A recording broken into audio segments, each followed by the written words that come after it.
Mother, man. This is the preacher, Justin Morris, and this is Murder Metal Mayhem. Spreading faster than a case of the clap in a trailer court. Able to shatter eardrums within a 666-mile radius. A podcast more brutal than all the rest. It's Murder Metal Mayhem!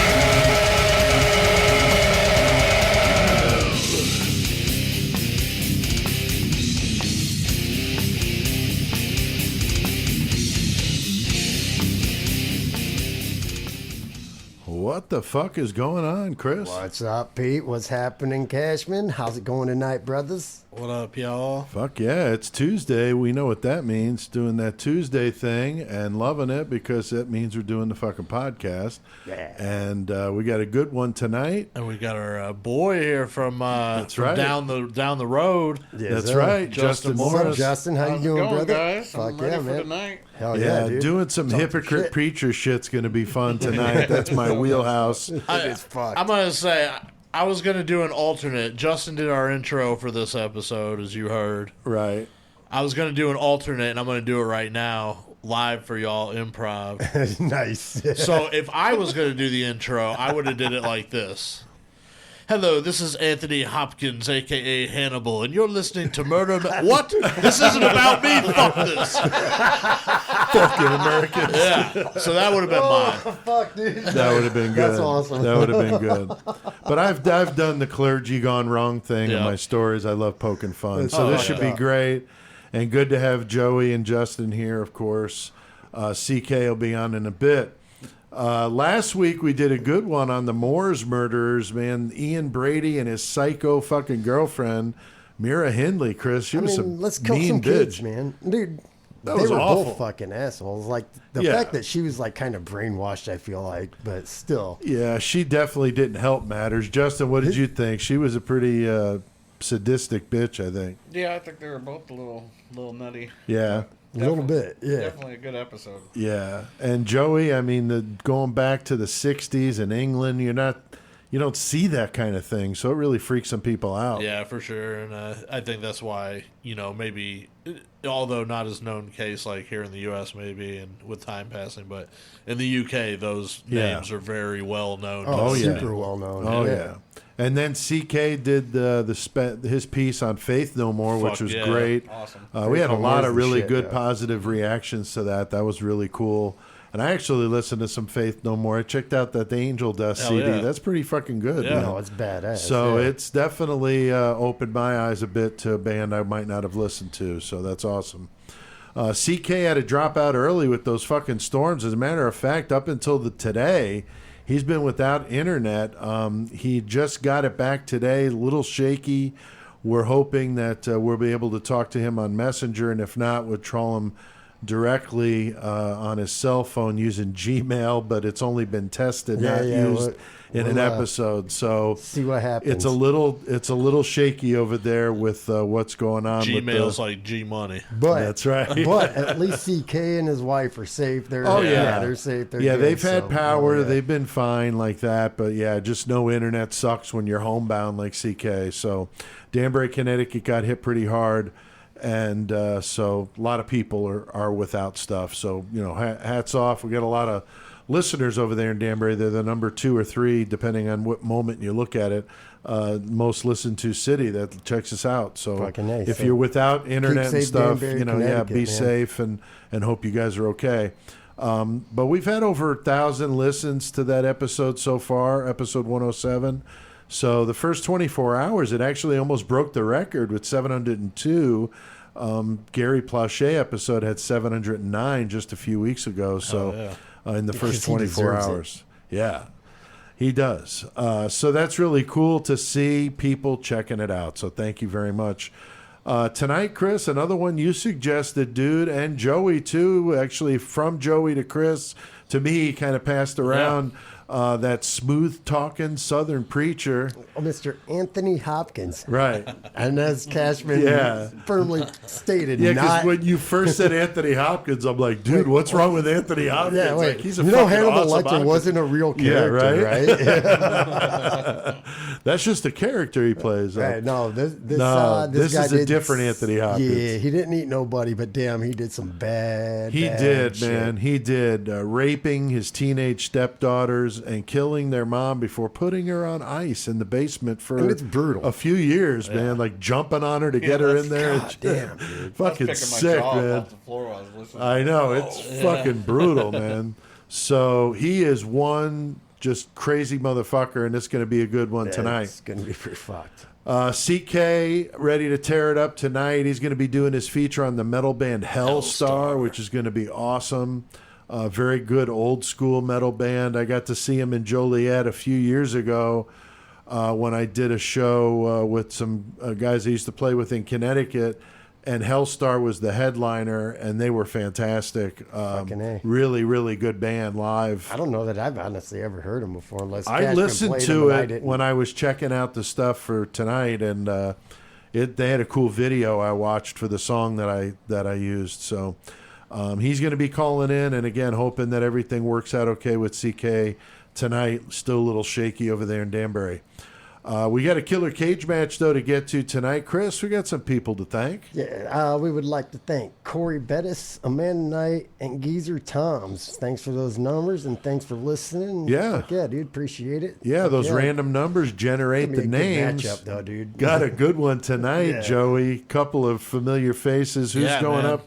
Going up tonight in the cage. Just a couple brutal motherfuckers. that's Yeah, gonna be couple sick, brutal man. motherfuckers, We dude. got Richard Ramirez, the Night Stalker, a.k.a. the fucking screen door slasher. What was that? Screen door intruder. Yeah, Intruder, screen door yeah. intruder, yeah, yeah.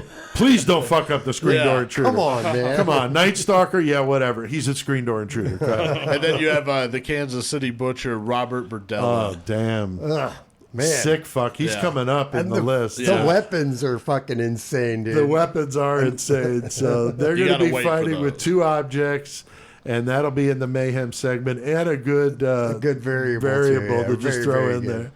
So we have a new twist on the birthday club we're going to be rolling out. You get restaurants, Joey, that do birthday clubs. It's nice. You I get still get a pizza from Tobin's every a year. free pizza or a dessert, or at Avani or whatever. But we're doing a little twist to that. So we'll talk about that. And you can get one of us to call you on your birthday. How cool is that? I wish You I get knew to some pick. hookers that would give me a free blowjob on my birthday. Fuck yeah, dude. That'd be awesome. I'm not doing that, though. Huge thanks to our sponsor, spellboundeffectsandart.com. Amazing shit.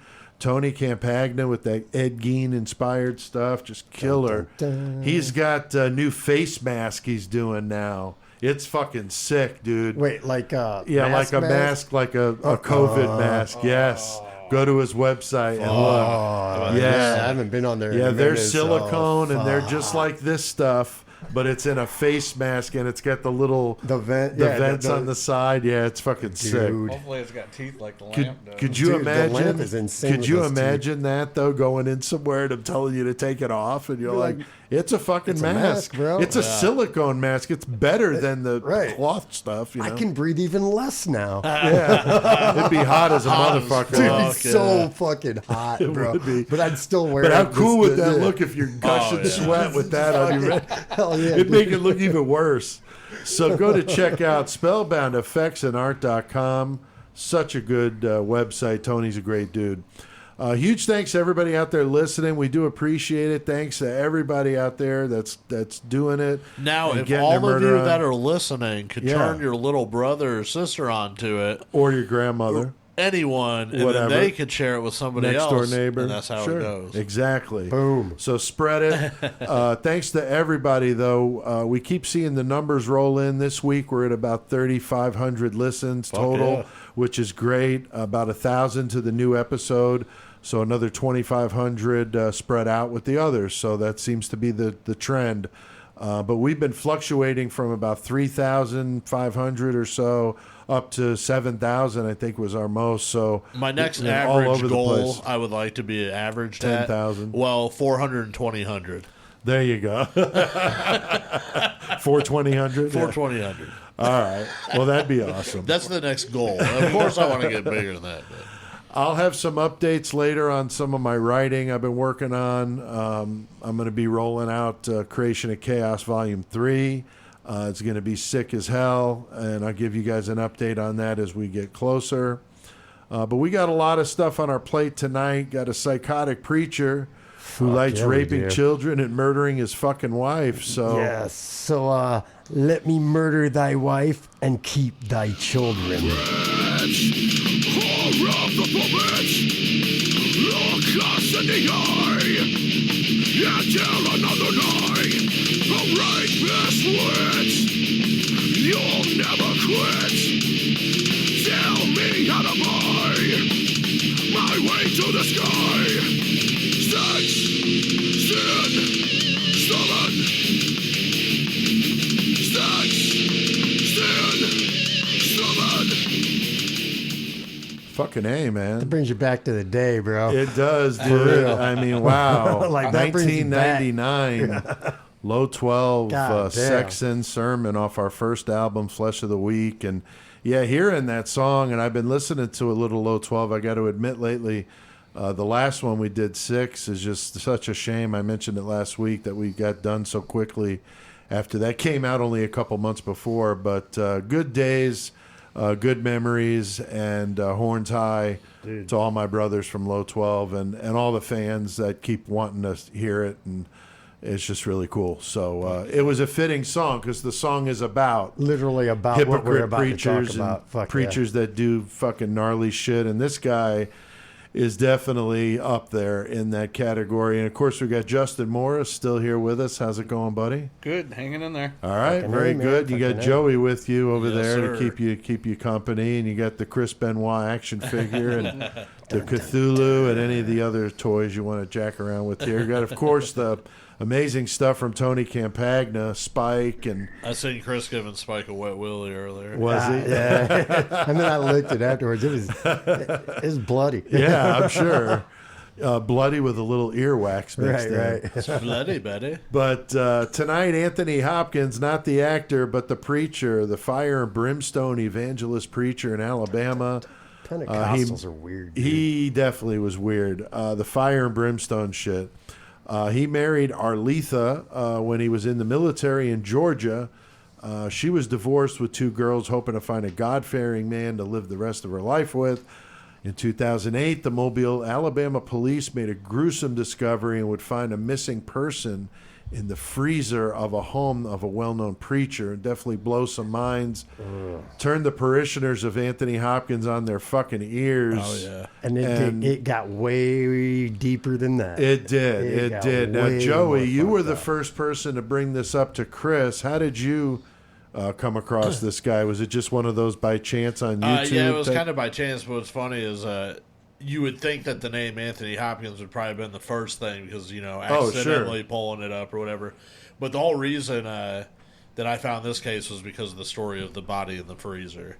Like, Yeah. that part of the story is the initial thing that I was linked to Right. about this guy that had his, and then all the other shit came up, of course, that we're going to talk about. Right. And it was like, holy shit, this whole case It's was... got all the elements, right? Yeah. It's got the sex, it's got the violence, it's Yeah. got the gross fucking shock value of putting a body in a freezer in the basement. Just we keep talking like, about all this it's shit fucked every up, fucking man. week, and you talk about, man, I don't know how this one was missed or this one was missed, and Right. for some of the older ones, I kind of get that because there wasn't as much going on, but Right. now we're so oversaturated with so much fucking Oh, yeah. bad shit. Something like this happens, yeah, it's like that happened over 2 towns over. That's as far as it gets. No one knows, Right. Yep, I get that for sure. yeah, it is definitely like sensory overload, and But this story is fucking interesting. it is. It is. And crazy, Chris poking fun at the hypocrite preachers definitely kind of fun, because they act like they're holier than thou.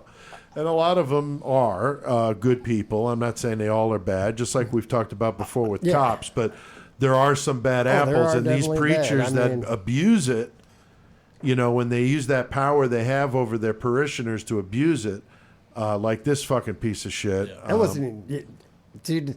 I don't know if I remember. I don't remember if I told him or not. But the reason I fucking started hating church and everything is when the pastor of my church punched me in my fucking stomach. I'm like, well, done Wow. with this shit. Yeah, that's fucked up. When I was like fucking 12 or 13 or some Oh shit. man. Yeah. Like, well, later. He's like, man, he's sucking all the other kids' dicks. I get punched. What the fuck? Right, what the fuck is happening? Well, my dude? dad went to, a Catholic high school where they literally beat the shit out of you, like punching you in the face to the ground, as a kid. So, I mean, yeah, pretty brutal stuff. Justin, did you know anything about this guy before we talked about you coming in? No, not a clue. And sometimes those are the best because you learn something about a killer. Joey's talked about that before when he's got a lot of knowledge of the true crime stuff, but every now and then he's had a few that were new to him. And so I think it's cool sometimes to learn something new about a topic you didn't know much about. What was it like when you started actually researching it, though? Well, I was all like, oh, yeah, just the normal, preacher. Oh, shit. Whoa, yeah, it just went there in the freeze. Damn it. So Arletha was a Christian woman with strong beliefs, and in her mid-20s, she finds herself divorced with 2 young girls. She's trying to raise them on her own. She's struggling. It's got to be tough. In church, she would meet Anthony Hopkins, the man of her dreams. He was in the Army. I think he was in the Army, not the other branch. They never, and anything I read was not specific, but there's 2 bases, Army bases in Georgia. So I'm assuming that it was one of those. Right. He loved music and God, and she was totally into him. He loved God. Yeah, he was just, seemed to be on the surface the perfect, guy for her. They get hooked up, and they wind up having 5 fucking kids on their own. So plus her 2 kids, they got a fucking baseball team. Boom. They could be in the major leagues because everybody's got corona. So you could have the Hopkins fucking because they're major already league quarantined all by themselves anyway. True. Although mom's in the freezer, so they're one person down. Shit. Freezing Now- the picture. Well, technically, if mom's in the freezer, there's the baby boy. So that's still, Oh, damn. No, the boy was born. right. Yeah. Oh, yeah, that's true. That's true.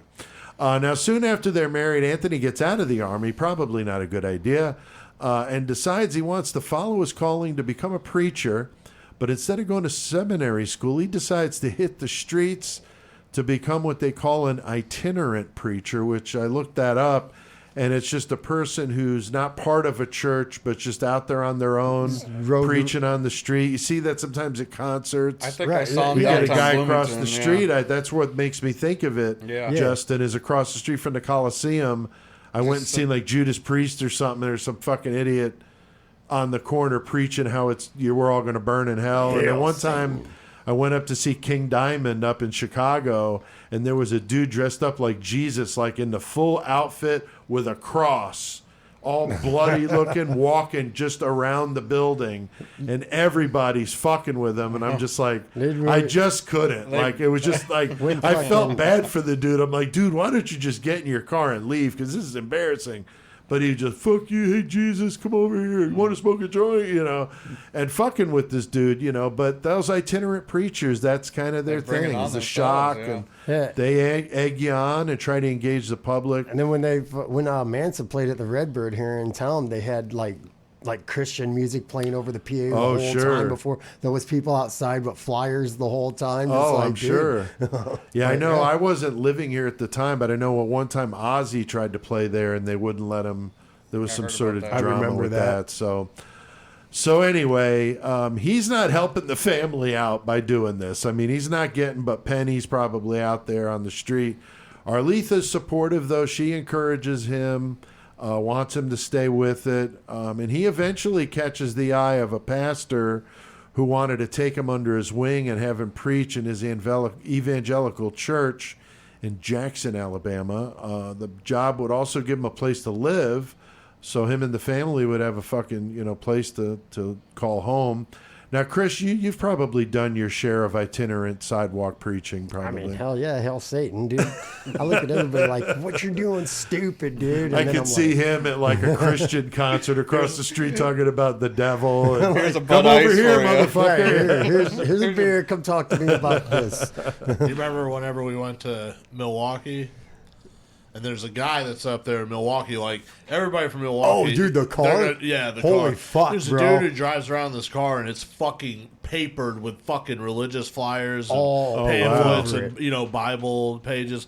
The whole car is fucking covered, windows and all that shit. I don't know how he don't get pulled over, but and he has fucking this huge ass loudspeaker out the middle of the fucking top of his car, just blaring fucking scripture shit. Just blurs. Wow. Cruising Dude, around it's Milwaukee. I insane. guarantee anybody that's listening from Milwaukee, they were like, "Oh yeah, Oh yeah, I've seen Oh, that that's guy. fucked up. yeah." But Chris had a video of it for a little while. It's probably still on my phone. I'll have to fucking put it on the Yeah. fucking Facebook page. That's just obnoxious.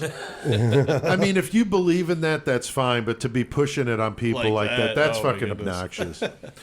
He becomes very popular with the congregation. On Sundays, he's a busy guy. On Sundays, he's preaching with his church. And then on Wednesdays, he goes to the fiery, more Pentecostal churches. So he's preaching all over the fucking place.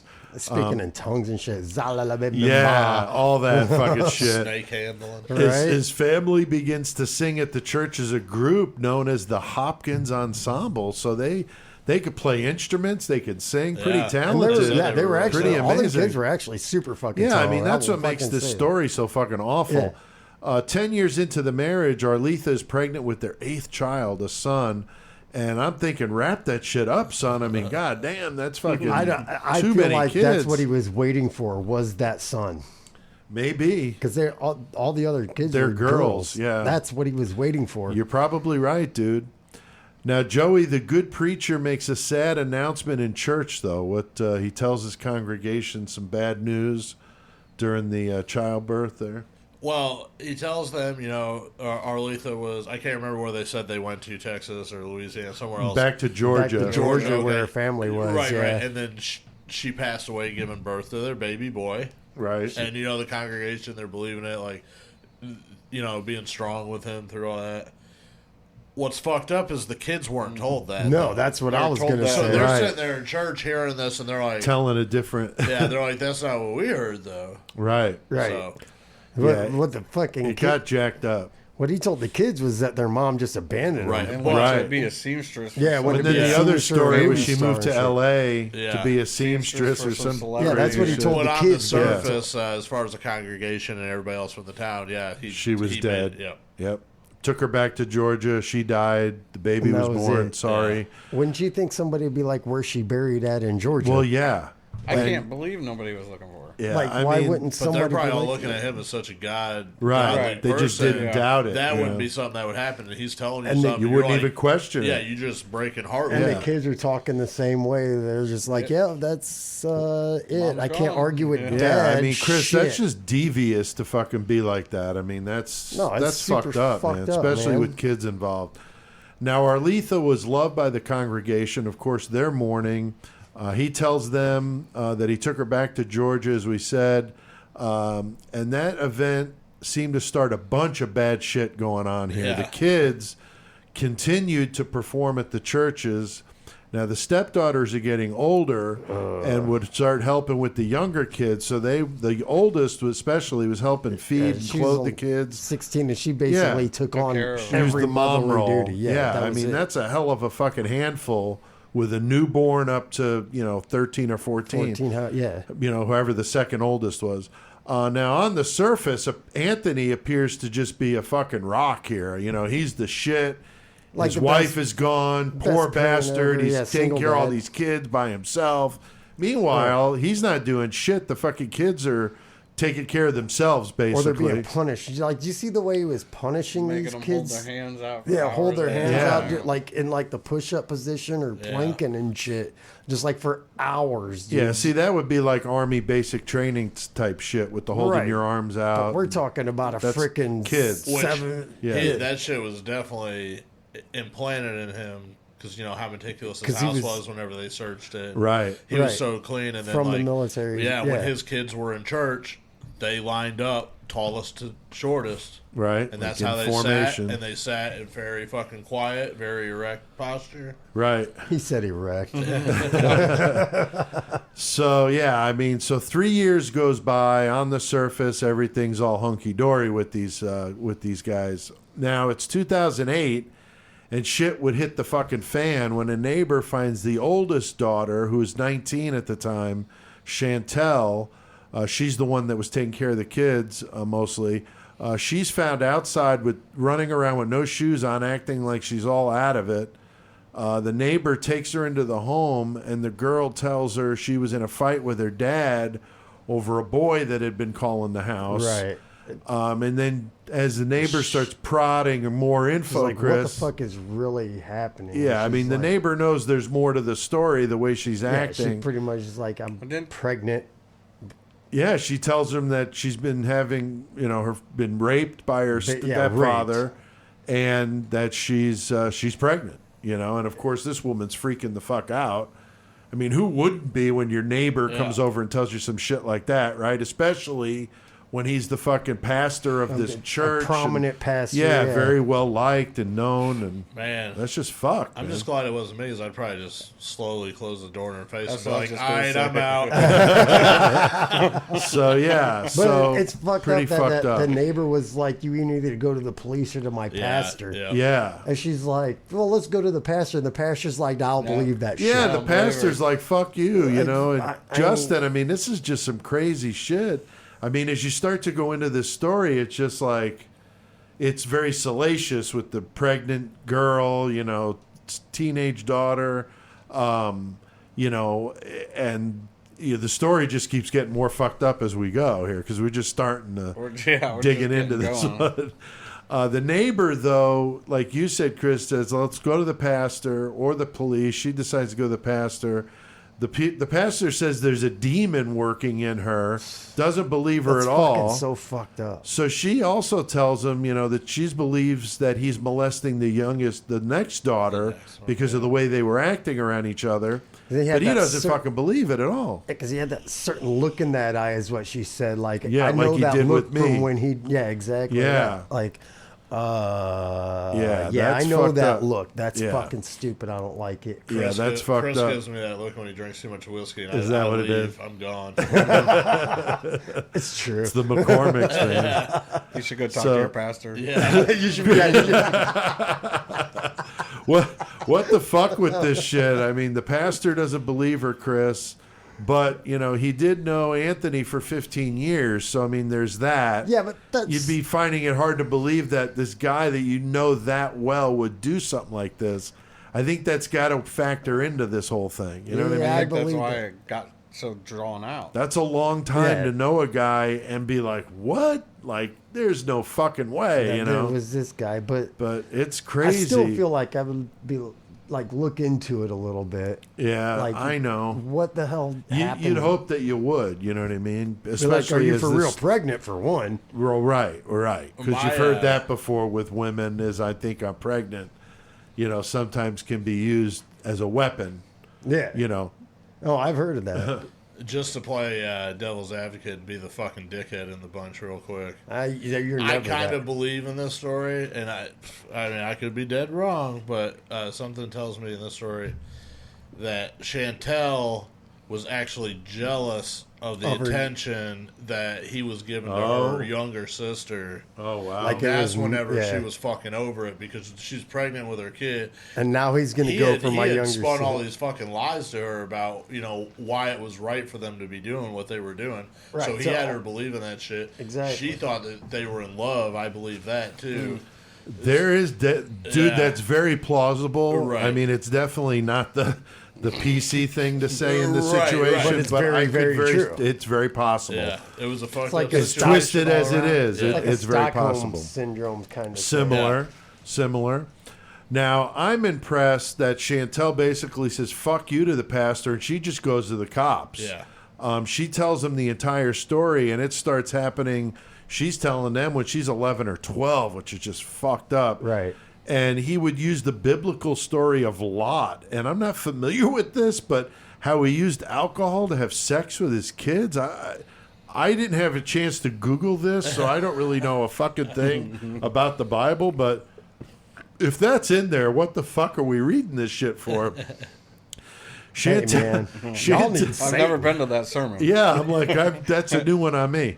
But Chantel said that her mother found out about the sexual abuse when she walked into the church bathroom to find him groping and kissing on her. Was it the church bathroom thought or it was was it her their house home- bathroom? home I thought it was at church. Either No, way. it was at at their home. house. Regardless. I saw both. Yeah, regardless, but Yeah, right. but Yeah. regardless, fuck it. irregardless.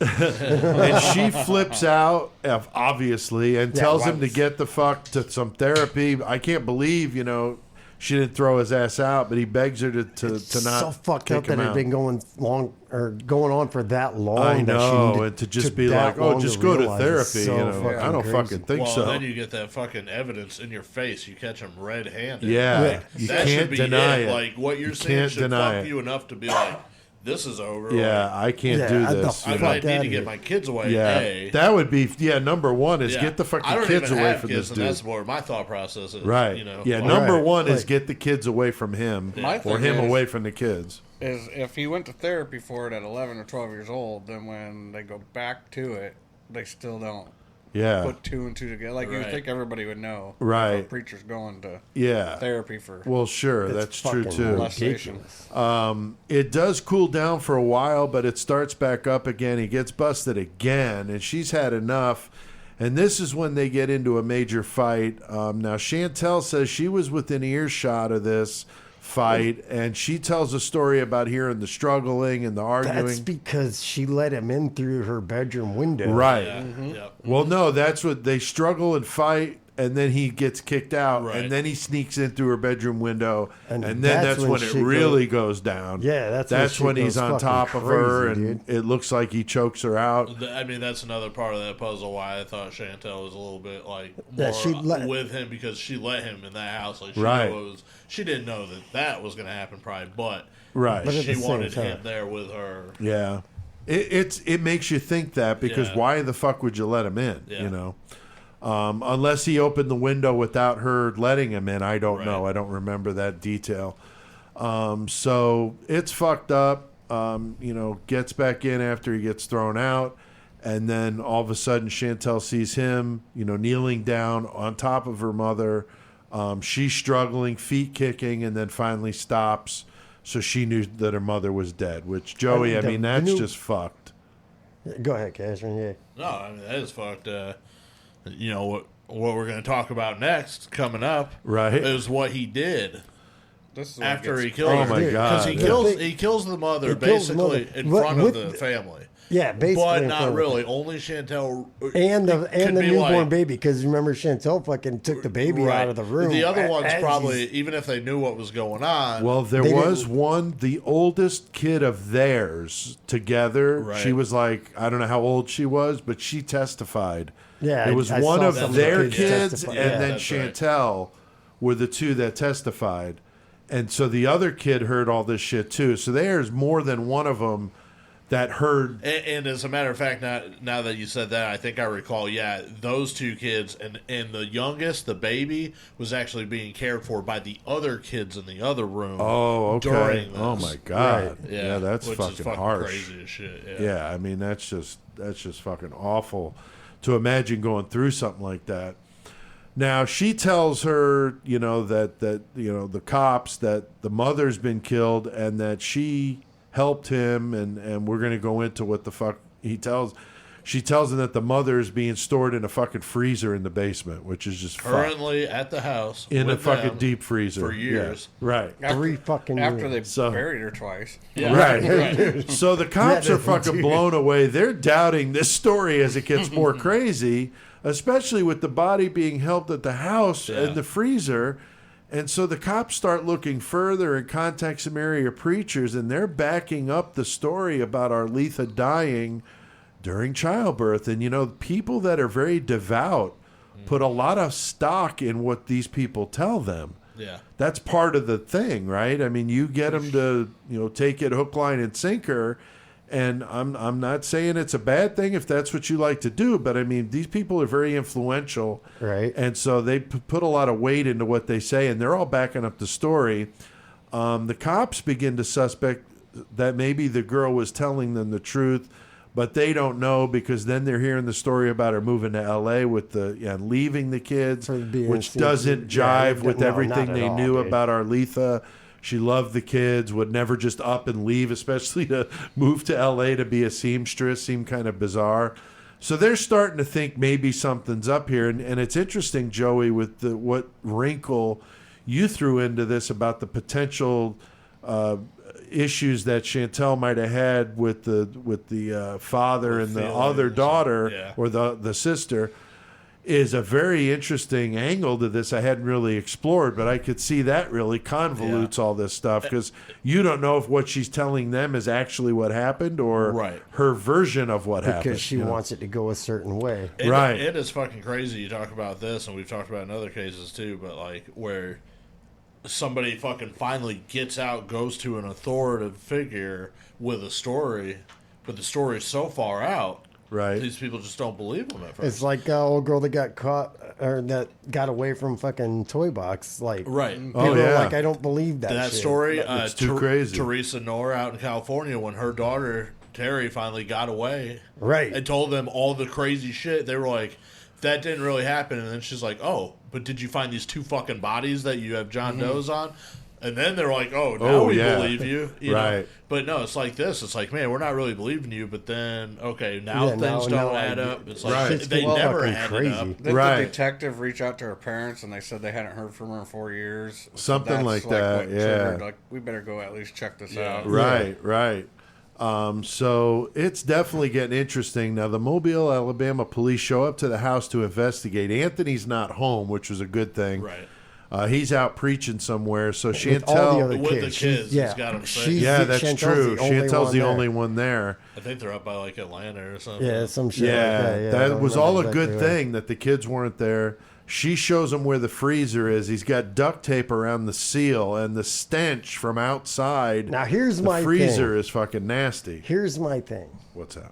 It's frozen. We've had this discussion, but I'm gonna let you continue. Oh yeah, we have had this discussion. Go ahead though, no, because it's a good thing. Yeah. But yeah, because we thought about it, it's like, well, no matter what, if even if it's frozen, it's still gonna rot eventually. The fact that he had buried her twice, right, and so then brought her back, so that stink was already there. If he had just killed the body, threw her in the freezer, it'd have been fine. But it's already full of stench. But what I'm wondering too is that the medical examiner said that there were signs that she had thawed and defrosted and thawed and defrosted. So I'm wondering if when she thawed, there's liquid. Because obviously, and then she freezes up again. So you got all this. I mean, it's it's gross, but I mean, I think that's probably where it's coming from. Yeah, not the last place he put her. So I mean, right, it's disgusting.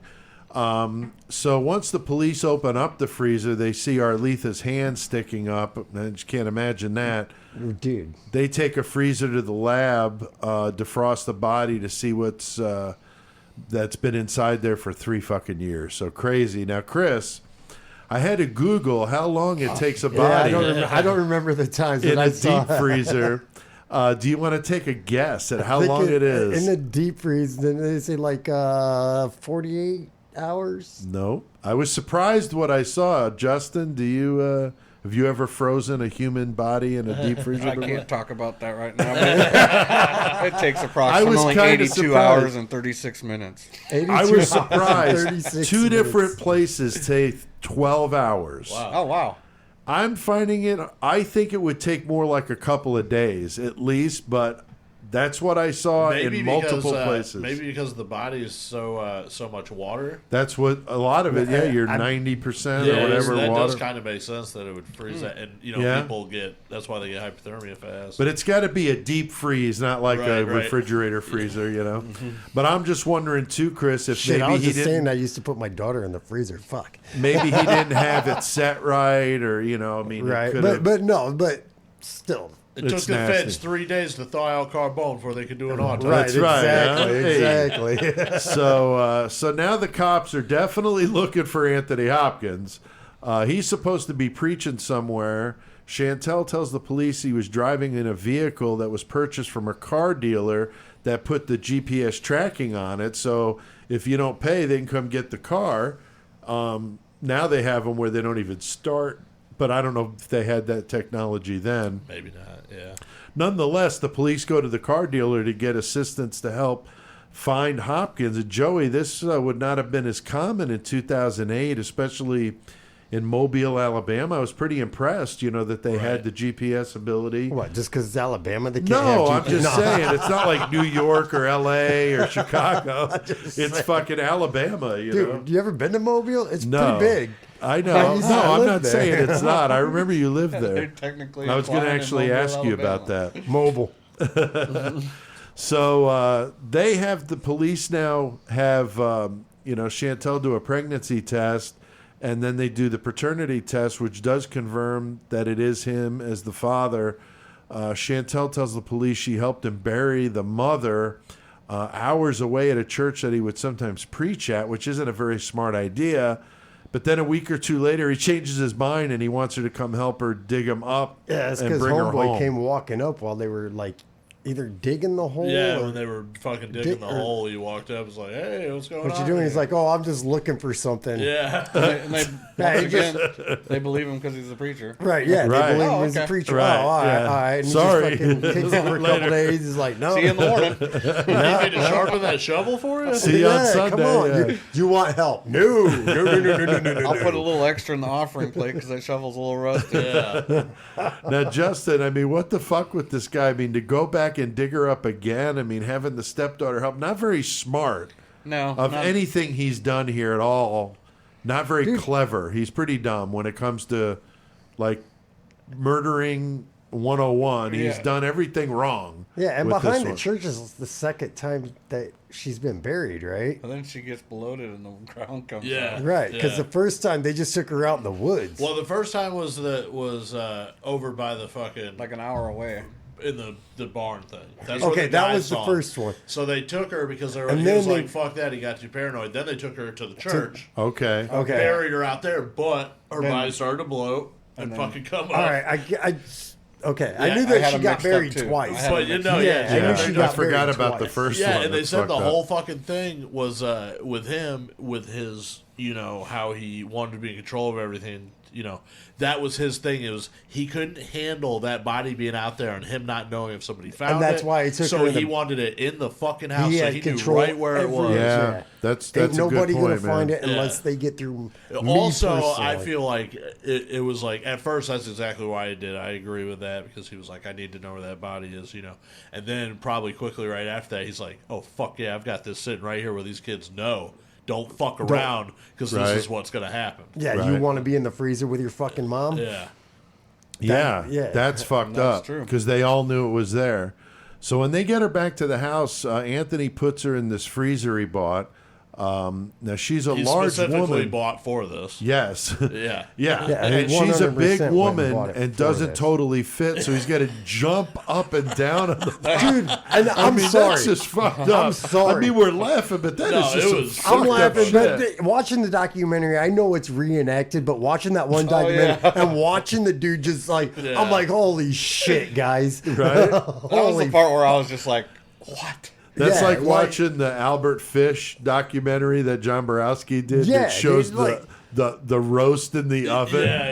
And it's supposed to be like the The kid's kid's ass. and It's like, fuck, dude. it's like Borowski said when he shot it, it was at his mom's house, so Yeah. she was cooking like Thanksgiving supper. Damn it, dude. So it's like so fucking wrong, you know what I mean? It's like this is my mom's fucking oven, and it's But supposed no, to be this kid's watching that ass. doc, I'm It's just, fucking as soon as brutal. they did that, the first time Casher showed me that, he starts jumping inside the freezer on top. I'm Yeah, like, that's fucked. what the fuck, dude? Oh my god! He uses duct tape to seal it up to keep the kids out, which is just fucking ignorant. I'm gonna keep you out, or Yeah. you're gonna go in. That's right. And he tells them to stay in line, or they're going to end up like their mama. So Hey, that's yeah. pretty fucked up, Chris. That's some psycho head game shit there. Dude, I just If keep, I've ever heard of it. I just keep telling my kids, keep going to school, keep learning things, otherwise you're gonna end up like your daddy. I can't remember if they said. For some reason, I'm feeling like they were saying that he even had that fucking deep freeze running off of its own generator. I think so So too. in Oh, case really? they lost electricity. Oh, wow. Right, exactly. I remember Jesus. hearing something about that too. The police find out that the autopsy's not able to prove a cause of death, which of course is a problem for them. The fact that she was thawed and unthawed, as I mentioned, made it difficult to figure that out. Dude, Thankfully, they had to use like the jaws of life to get her out of the fucking thing yeah, because like they didn't want to obviously disrupt the body or whatever. Right. So it was pretty insane. Like, yeah, it's just horrible that this woman was defiled that way. I mean, it's just absolutely awful. no, dude was a douchebag. For sure. The cops walked right into the church while he was at the pulpit preaching. So they find out he's preaching in Jackson, Alabama. They come busting into the church, cuff him right up there at the fucking pulpit.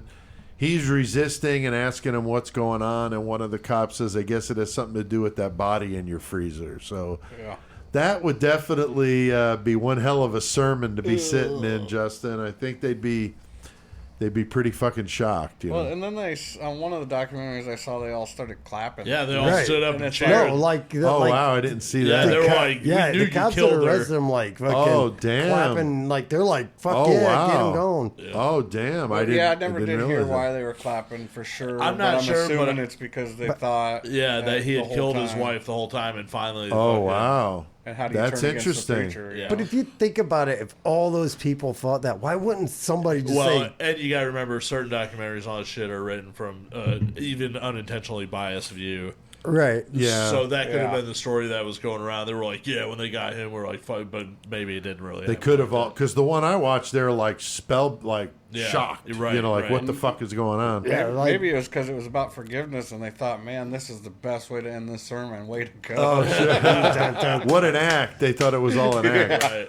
Hopkins, of course, lawyers up. The police are having a problem making a case against him due to the condition of the body.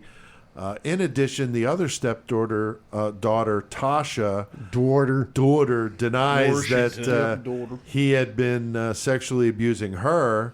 The police then find her diary, and she admits that he had been raping her for years. And with that evidence and the paternity results of Chantel's baby, he is fucking done for. He gets charged rape, murder, sodomy, incest, child endangerment. I mean, there's a whole list of stuff. The full meal deal for sure in Alabama. not like Fucking one of nasty. the worst people ever. Joey, I'm glad that they caught up with this piece of shit, but a very interesting way it went down right there at the pulpit. Yeah, for sure. And I mean,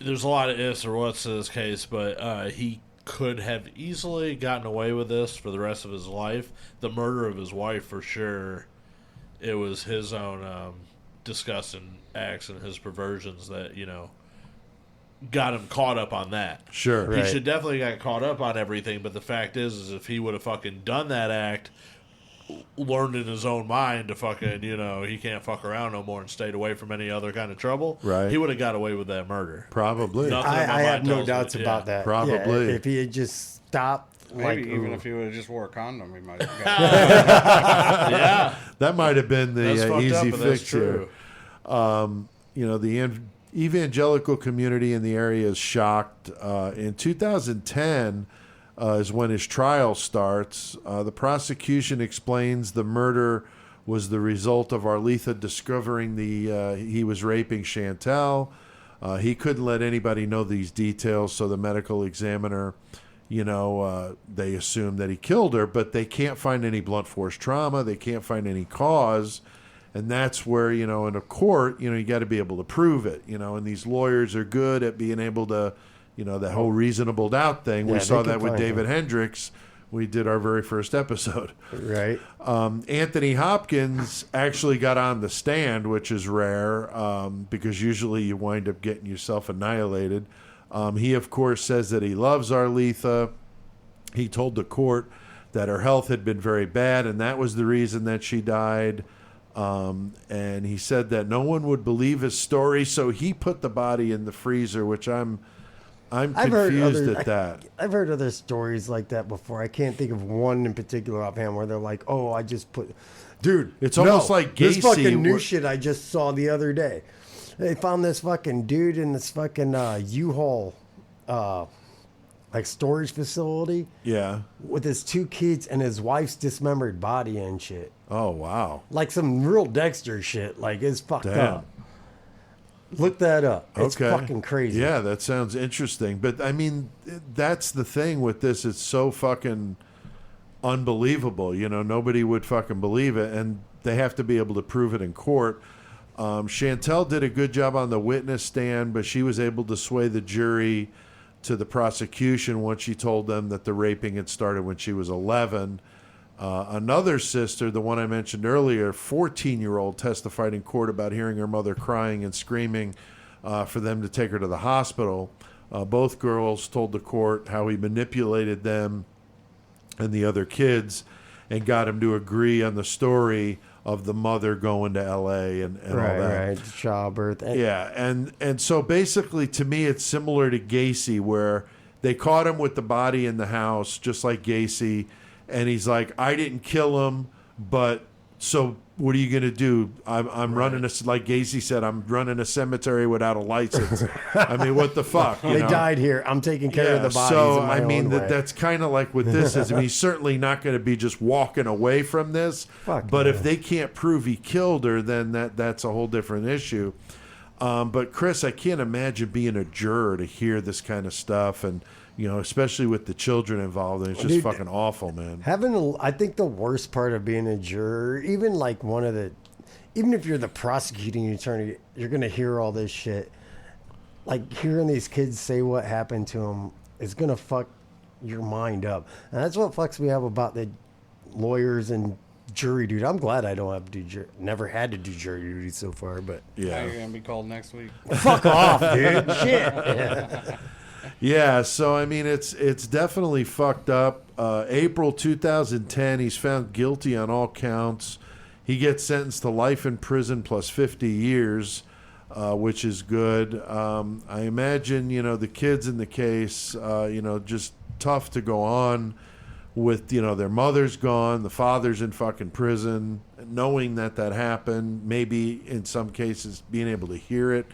Hopefully they got, you know, some good counseling and with some families that hopefully give them a good life. Yeah, I haven't It's just seen shitty. anything new about the kids, but I'm sure they're not going to publicize Right, that. I because they're hope they fucking can minors. move just on and do their thing. Don't yeah. worry about it. I Fuck thought I it. heard that the girl was raising the son. No, the one Yeah. that was pregnant. Yeah, Yeah, I didn't she hear nothing was about the raising. younger one. Oh, she Yeah. raised the baby Yeah, too? she Oh, kept wow. the baby. And she raising the baby. Yeah. Well, good for her. Good for I mean, her. it is her brother. Right.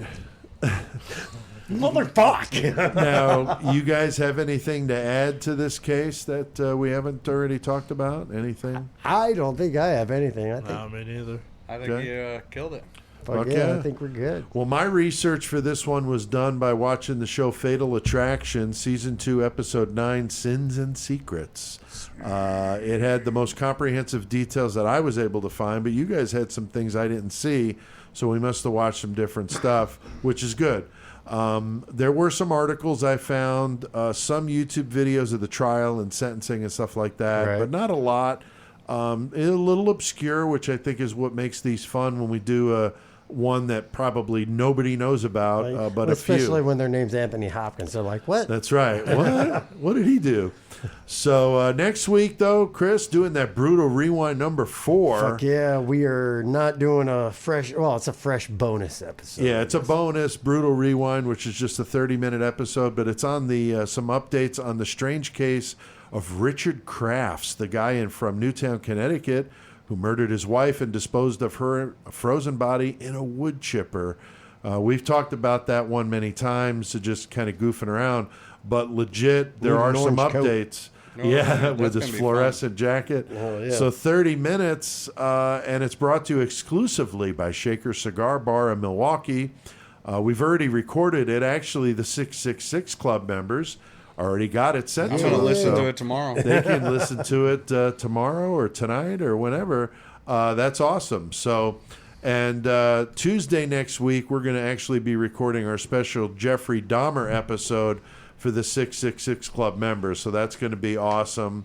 Well, I think I can hear that intro music faintly in the background. It's probably CK, the great metal motherfucker. So, Justin, what the fuck do we need to do? We need to get our motherfucking metal on.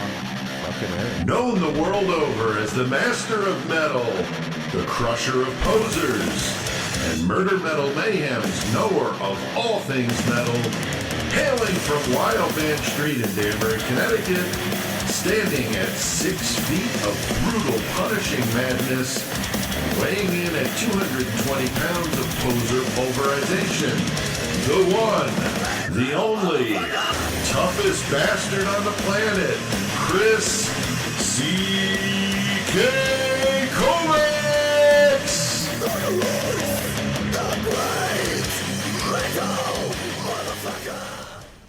right, got that great metal motherfucker. What's up, CK? Not much. Hopefully, no issues. Oh, this week. dude. I know. We told everybody you've been having some issues over there. Got so some hopefully, weather. hopefully you're okay. You called him and said, CK's got to go on fucking Murder Metal Mayhem. Tonight, the show must go on. And we got Justin Morris here. It was close. It was close. Yeah, well, I'm glad it's back. I'm glad it's back. And we still got Justin here with us. How you doing over there, Justin? Hanging in there. Fucking Hanging in A. there. Feeling more comfortable in Horns Oh, Eye? a lot more comfortable than last time. I know he was still looking around on the walls, like mesmerized by some of this crazy shit in here. Yeah, but, I still can't believe it. But. and the cobwebs over the sign are just looking so fucking cool. And it's my natural. I love Halloween. it. It's my natural. Halloween, it's gonna look legit like horror show in here. It's gonna be cool. Hell yeah. Right over Joey's head. Hopefully, no brown recluse or any shit like that. But we got Joey here. We got Justin. We got C fucking K, and it's Murder Metal Mayhem. We're in the metal segment. And CK, you got another old school band tonight, brother. Stoked on this one, CK. Hell yeah, dude. What do you got? I got a band out of Texas, Helstar, Fuck Nice. and they don't sound like Pantera. Yeah. No. No, they do not. Don't Very sound like unique. Pantera. I think Because- they sound really unique. Because they were out way before Pantera ever was. Right, right. But yeah, the Helstar formed in '82 out of Texas. They were formed by guitarist Larry Berrigan, and eventually, he put a band together. And the mainstays for pretty much 90% of it has been James Rivera and Larry Berrigan. Like I said, they started in '82, put out a couple of demos, and got the attention of Combat Records out of New York. Combat at the time, along with Megaforce and Metal Blade, one of the few independent metal labels at that time to sign bands. Obviously, Combat signed Megadeth and Exodus, and Metal Blade Helstar. signed the rest. Metal Blade and Megaforce. Then Metal Blade pretty much signed everybody else. Right. That's cool though. The old school labels like Combat, Megaforce, Metal Blade. I mean, that's going back. I mean, I remember seeing those logos on the back of fucking everything I owned back in the day. Yeah. And that was pretty much if you saw those logos, you bought the album. Oh yeah. Right. Those, and even like obviously we're different ages, whatever, but Roadrunner was the same way for a little while. Yeah, Roadrunner was a great one until they got taken over by I think it was Universal. Once Universal stepped in, they fucked them all up. Yeah. But yeah, they put out a couple of demos, got the attention of Combat. After they were signed, they released their first album, which was Remnants of War. What was it? Remnants of War? No, I'm sorry, Burning Star. Holy shit, I'm getting ahead of myself. God damn it, dude. Burning Star in '84, and I remember I got this album by accident. I went to one of the places I used to go, Jerosa Records, Oh yeah. and he just got it in, and he knew nothing about it, and I saw it look cool, had Combat Records. I bought it, went home, and I was like, this shit is awesome. Yeah. They were coined power metal at that time, but power metal back then is different than what power metal is now. Right. Yeah, for sure. And I would just consider them, pretty much a traditional metal band. Right. Because you listen to them now, you're like, that it's not power metal. No. They don't have swords, do they? No, they're just the denim and leather, old school. Right, just right. strap No, the I- fuck on and do Right, it. I get Which it. I feel get the it. same with like Armored Saint and shit. Oh, you know? yeah. There's bands that people are like, oh, man, I'm surprised you listen to that 'cause it's like power metal. I'm like, yeah, it's power metal, but at that time it was a little different. Right, right, Right. Yeah, I've been listening. It's funny you mentioned Armored Saint. I was jamming them today. Oh, yeah. They just put out a new song, I think. I today, saw right? it. That's what made Yeah. me think Yeah. of them. Yeah. I didn't have a chance to listen to it yet. I was Me I had to go either. to the doctor. I had to go to the doctors, and I didn't get a chance to listen to it. But that album was a really strong album for a debut, and they quickly put out Remnants of War on Combat after that. And that album just brought it to a whole new level as far as their sound, and kind of cemented on what they sound like today or on previous albums. And they had a 2-album contract with Combat, and after that 2 albums, guess who signed them? Metal Metal Blade. Blade. Metal Blade. Heard that story before. Seems like a reoccurring theme. Right? yeah, right. And they put out A Distant Thunder, which wasn't an album that was, to me, wasn't as good as Remnants of War, but it was a decent album. And a year later, they quickly put out Nosferatu, which is considered by many their classic album. Yeah, that's the first one I heard. That's the one that I grew up with.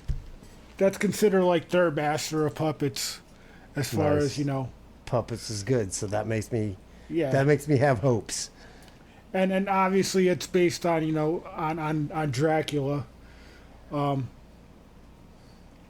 but all through this time they had their own sound, as far as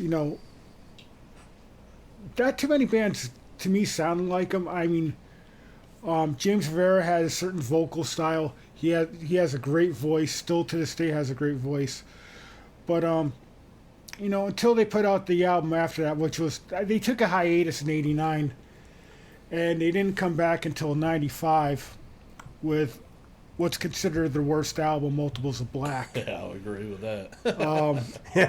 Cash is like, that album fucking sucks. It's like one of those albums that's not memorable at all. No. Yeah. I could put it on, like, I'll put it on now, and I still can't, hum you one song from it, or Yeah. Like, this is all brand new all over again, right? yeah, but they disbanded again after that, and they were basically they came back together like in 2005, reformed, and it was mostly James Rivera who put them back together. The guitarist Larry Berrigan, he came back a little bit later, but it was pretty much James Rivera who pretty much put them back together. And during that time, James Rivera had a band called Destiny's End, which Heard of that before. which they put out 2 albums on Metal Blade, and they were awesome. And Sometimes, CK, I feel like you're a Metal Blade whore. I think you worked. yeah, for so But as I mentioned in the intro, I saw these guys live, probably about 10 years ago, thereabouts. I don't remember the exact date. They came to Chicago and played a fest that I was a part of, and I was really impressed. They sounded fantastic live. They really were good. they were a good band live. They were good. And during this time, during the hiatus, James Rivera was in. He also was. I think it was Seven Witches. Yeah, it was Seven Witches. Oh, he was yeah. fronting. I Fuck forgot yeah. it was Because- in them. And they had that's another band that had like a couple different singers. But at one time, he was fronting Seven Witches, and I remember going to see a band, around 2000. God, 1, 2, 3 maybe, and Seven Witches played, and I'm like, that looks like James Rivera, because you can't. James Rivera is a very short dude, and and I went and talked to him after they played, and he was like totally cool. He was so down to earth, That's awesome. and I asked him, I go, what's going on with Helstar? He goes, Helstar is coming back. He goes, be prepared. And to his word, like in 2007 or 2008, they came out with a new album, The King of Hell, which fucking ripped.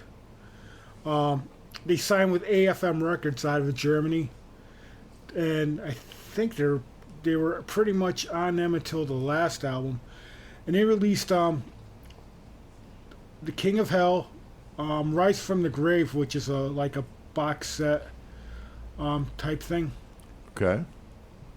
Glory of Chaos, This Wicked Nest, and just a couple years ago, Vampiro. and they still sound as killer as they did back in 85, 84, 85. Still aggressive, still got the chops, still coming up with great songs. And James Rivera's voice still sounds great to this day, and he's in his 50s. That's fucking, dude, I love it when the fucking old school dudes can just still rock it like they did. Yeah, back. it's tough to sing at that. I mean, I'm 53. Wow, I couldn't. I mean, I could do studio stuff, but to sing live sets like in low 12, singing an hour straight, or sometimes we'd sing, do double sets. I'd do an hour, hour and 10, and then come back and do another hour, hour and 10. Fuck. I mean, that's tough to do screaming damn, like bro. that. That's Yeah. how you get the COVID. I guess. So I hats off to anybody that age that's been able to sing like that. The That's last fucking time I awesome. saw fucking Overkill at Full Terror a couple years ago, like I was Dude. most impressed with Bobby, the vocalist. man. Yeah, Bobby. 'cause Tear it I'm the like, fuck Bobby up, holy still has a shit. great voice. He does, Yeah. man. He's amazing. I'm like, you've been doing this for fucking Forever, yeah. man. Yeah. And like I said, when I did Overkill, I mean, those guys are putting out albums every 2 years. And, Right. Right. Non-stop. And up until now, they were Touring touring nonstop. constantly. Yeah, for sure. And then the guy had, and then he had Cancer. Cancer of the throat. Right. So you go Yeah. figure, It's amazing. But It's amazing. yeah, I mean, most of the Helstar stuff is available on CD. You could stream it. Yep. Definitely check them out. If you're a fan of like just old school metal, Yeah, it's a good people band. would really dig these guys. I agree, man. I agree. Very cool, CK. Well, what about your Lost Classic this week, dude? Which is funny that we brought up Overkill because I actually saw these guys open up for Overkill. That's funny, dude. Nice. The band is called Seduce. Too Much Ain't Enough is actually their second album.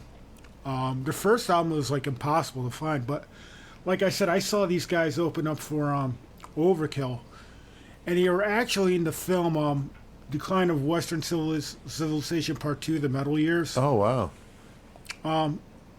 Now, they're like kind of a hard rock / metal band. I don't want to even go say they were glam, but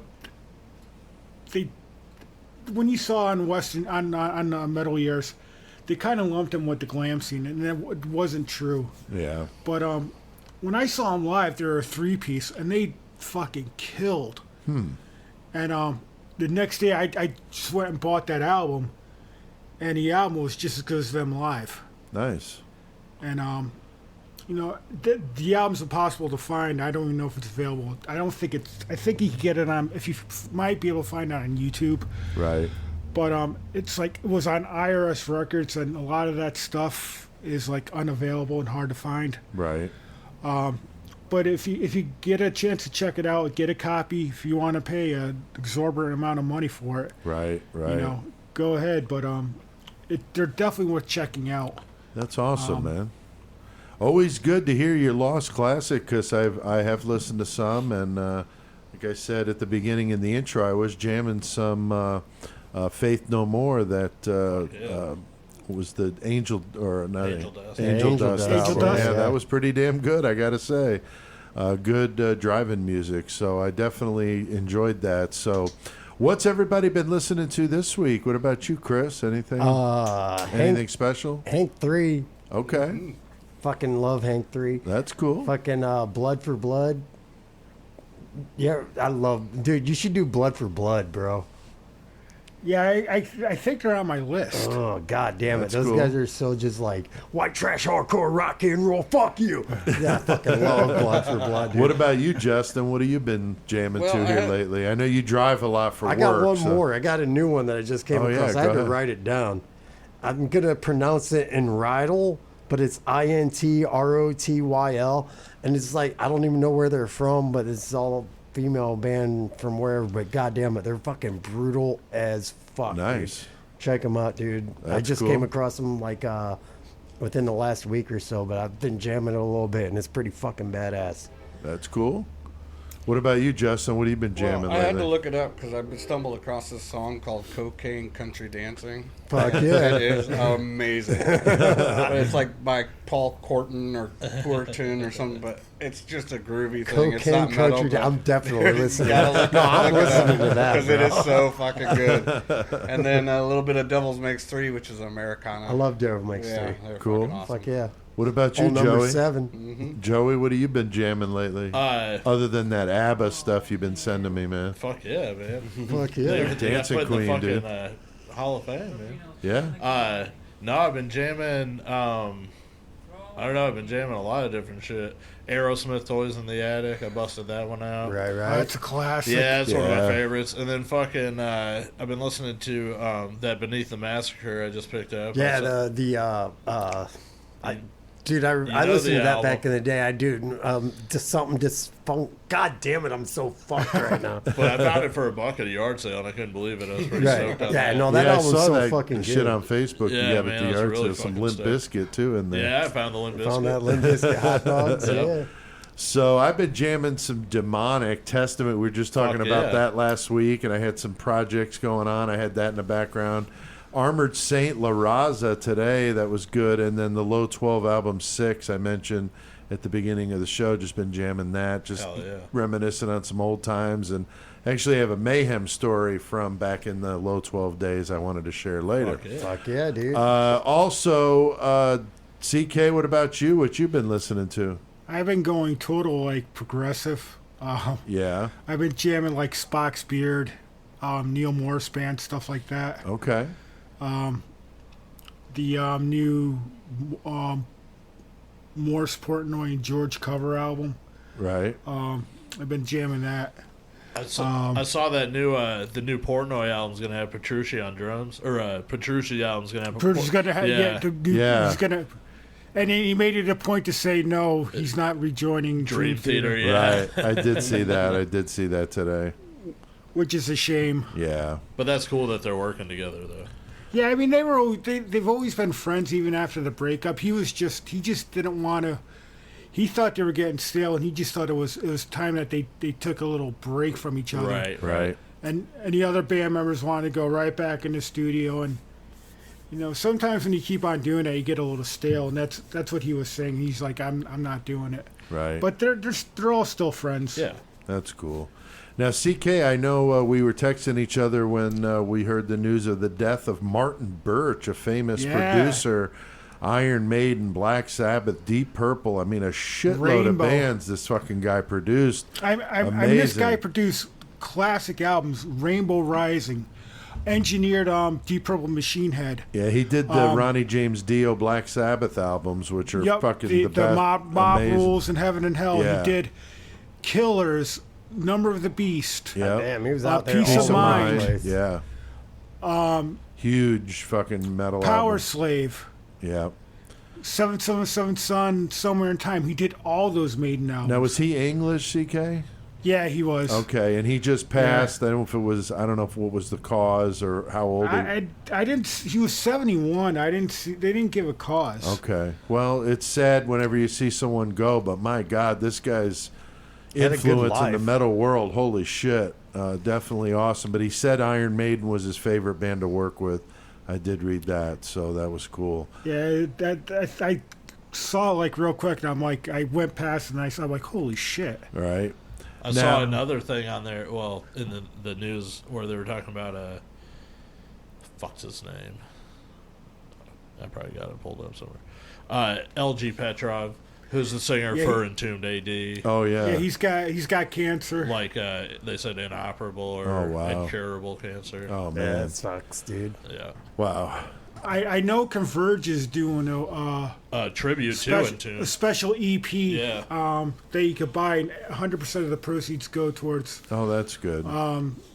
goes towards him. Yeah, I That's think it's cool. like a full Entombed cover EP too. Yeah, it's like it's like one song I think done by like 5 different vocalists. Right. Oh wow.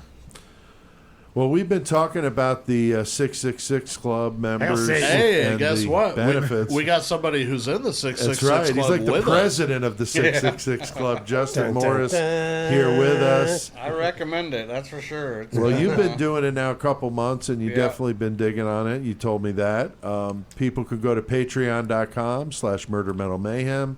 $3 a month. You get a lot of bonus content, especially with some of the shit we got coming up. We've been talking about that Dahmer episode. Hey, you ain't gonna Chris, get it they unless ain't you're gonna in hear that it shit. unless they're in the club. So Now, I mean, $3 a month. That's man. going to be badass, of course, in the Dahmer episode. But Justin, what's a couple things that you really like about the 666 Club? Why people should? Yeah, well, I love getting the notes or the what's coming up. So Right. I got stuff to look forward to. Right. Getting them a I don't day even, early. I don't even notice that the $3 comes out for one. Right. Right. And then getting it on Wednesday when I got so much to listen to on Thursdays already. So it's like, Right. all right, Fuck I yeah. have And the nothing- karaoke Yeah. songs, Oh, as yeah, soon as they're karaoke done, early. get a Yeah. little laugh on a Sunday afternoon Oh, or yeah. something. Yeah, I and- just usually randomly send them out through the week, and so I've been sending more stuff out lately. And once we do this Dahmer episode, get to hear that. Of course, already on there's the full Catherine Ramsland interview, the full Bob Weiss interview, yep. all this stuff. And today they got the Brutal Rewind 4, which is the next week episode. They've already got it, so that's why that club is a good one to belong to. We'll link to it in the episode description, but it helps us pay some bills, upgrade equipment, fix stuff that breaks. As you guys know, it's not free to do stuff like this, and so we do appreciate any help It and is greatly support. appreciated. If Yeah. my $3 is keeping your lights on, I need to move to Hayworth. Fuck yeah. That's what I'm saying. Now, That's what I'm CK, saying. you got to jam out that Divided by Design album, and do you have anything for us on that tonight? Yeah, they're a progressive band out of England. And they contacted us a couple weeks yeah. ago, just like, hey, we got this album out. Can you guys check it out? We played some of it last week, and you said you'd do a review of it because you really dug it. Yeah, I mean, I think it's like 5 or 6 songs. Okay, And what's it's the all, name it's of all, it? It's all instrumental. I forget the name. You son of a bitch. Sorry. That's all right. The band is Divided by Design. 5 songs. Yeah, it's Divided by Design. I just because I got the file. And I just listened to the file. But it's all instrumental, no vocals. Right, And like the we first talked thing- about before, like animals as leaders kind of shit. Right. Yeah, yeah. But they don't sound like really anybody else. I mean, they have influences, from. They do have a little bit of Dream Theater influence. They have. They remind me a little bit of the band Obscura Right Okay. on. out of Germany. And as far as musicianship, these guys are killer. I mean, the guitar player is phenomenal. Yeah, what I heard blew my fucking mind. These guys are amazing. That's why I knew you would dig it when I heard it. And he sounds a little bit like he's influenced by a little bit of John Petrucci, a little bit of Stevie Vai influence, a little bit, Okay. and then a lot of it's his own style, and that's what I like because Yeah. a lot of times when I hear a band, progressive band, you think that they're either a Dream Theater ripoff, a Fates Warning ripoff, Right. or something It like that. it sounds like something that's already there. Already but they- been done. Yeah, They're able to yeah. take it to their own level and like, That's no, this awesome. is us. That's fucking cool. And these guys, they're the original with the influences I just told you about. But I believe it's available now. I think isn't I it? think so, and the production is top shelf, man. It sounded Oh, yeah. really good. These guys are from the UK, but check them out, man. I mean, that's really cool. Divided by Design. See if you can purchase that or download. Anything you could do to help the bands out. I'm always all about that. So, Hells to you the know. yeah. now that new Vile Cynic album, the EP Agony, it's fucking sick. That one is available on all Fucking the usual Illinois metal, streaming dude. sites. What? Yeah, Chicago. Yeah. Love those guys, and they're really great live, and they're really good dudes. We got to interview them, Chris. Hell yeah. And that was fun. So Caston's appreciate had that. him on his fucking show before. That's right. Not So on HOI, but they played Bloodshed. Yeah. Shreds. That was it. It was, Yeah. Sorry, same venue, different show. My So, bad. Joey, what's going on with you with the Heart of Illinois show? I've been promoting it a little bit more lately. Gonna try to. I mean, it's getting close now. We're in August, fucking. Right. It's, Yeah. October 31st, Halloween, which is Saturday. The venue is still the thing that I'm kind of up in the air about, but I actually have fucking 4 options now: 2 private, 2 fucking public. Okay. So we'll see what happens. Illinois, obviously, with the Corona thing, is just crazy. So the bar that I wanted to have it at tentatively is open right now. Right. Yeah, but I gotta see what kind of stipulations are going on. So anyway, I do have 13 bands playing. I did lose 2 of them. My buddy Inebriated couldn't make it, and then Bill Nye, who was my headliner, he can't make it, being that it's going to be one of the last Halloweens that he can take his kids trick-or-treating because of their age and all that. So, yeah, exactly. So I was like, that's fine. Understandable. But on a positive note, I did get Carnographer to be my Carnographer headliner. was so nasty Yeah. at Slam Dakota. They're from though, Omaha, dude. Nebraska, and they played South Dakota when we were up there. And fucking amazing band. So they were cool enough. They were like, hell yeah, we'll come down. So they're my headliners. Awesome. And then another band I got is my buddies out of Ohio from Dayton, Putrid Liquid.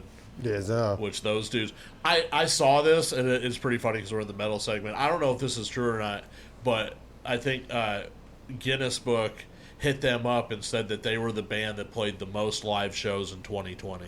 Oh, wow. Get the fuck Or, out of or here. for 2019 real. or whatever. I don't know exactly what it was. I'll have to look it up That's again. funny. But yeah, Guinness hit not them hard up to do. about something. Right. That's cool. But yeah, That's them funny. motherfuckers just went around playing shows What's the nonstop. record? What's the record? I don't Three? know. I need to look that up because that is pretty fucking That is funny. pretty fucking hilarious, dude. God damn. And we're going to be doing a bonus episode in October just about the Heart of Illinois show with some of the bands playing and jamming some of the tunes to help support what you're doing, Joey, and to spread that word. Yeah, so and we'll we're gonna keep have people fucking, informed.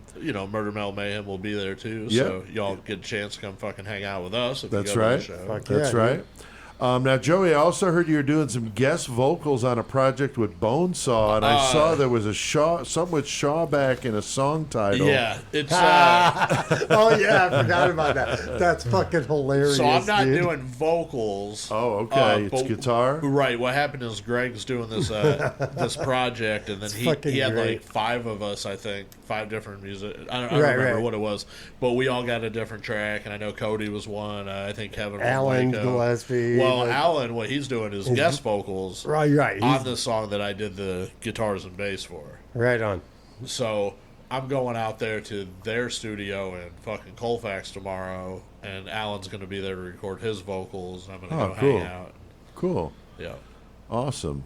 Yeah, this song though, dude. The title is hilarious. Yeah. Is it that song? Is that the one? I don't know if that's what they're doing, But but, they the one, did do a song, the one yeah. that Pete's talking about, it's Yeah. straight up called Can we- Michael Shawback is down with the sickness. Yes. Yes. I saw that laugh. Does he know this? Oh yeah, Oh, he yeah. totally knows Does he about think it. it's dude. cool? Yeah.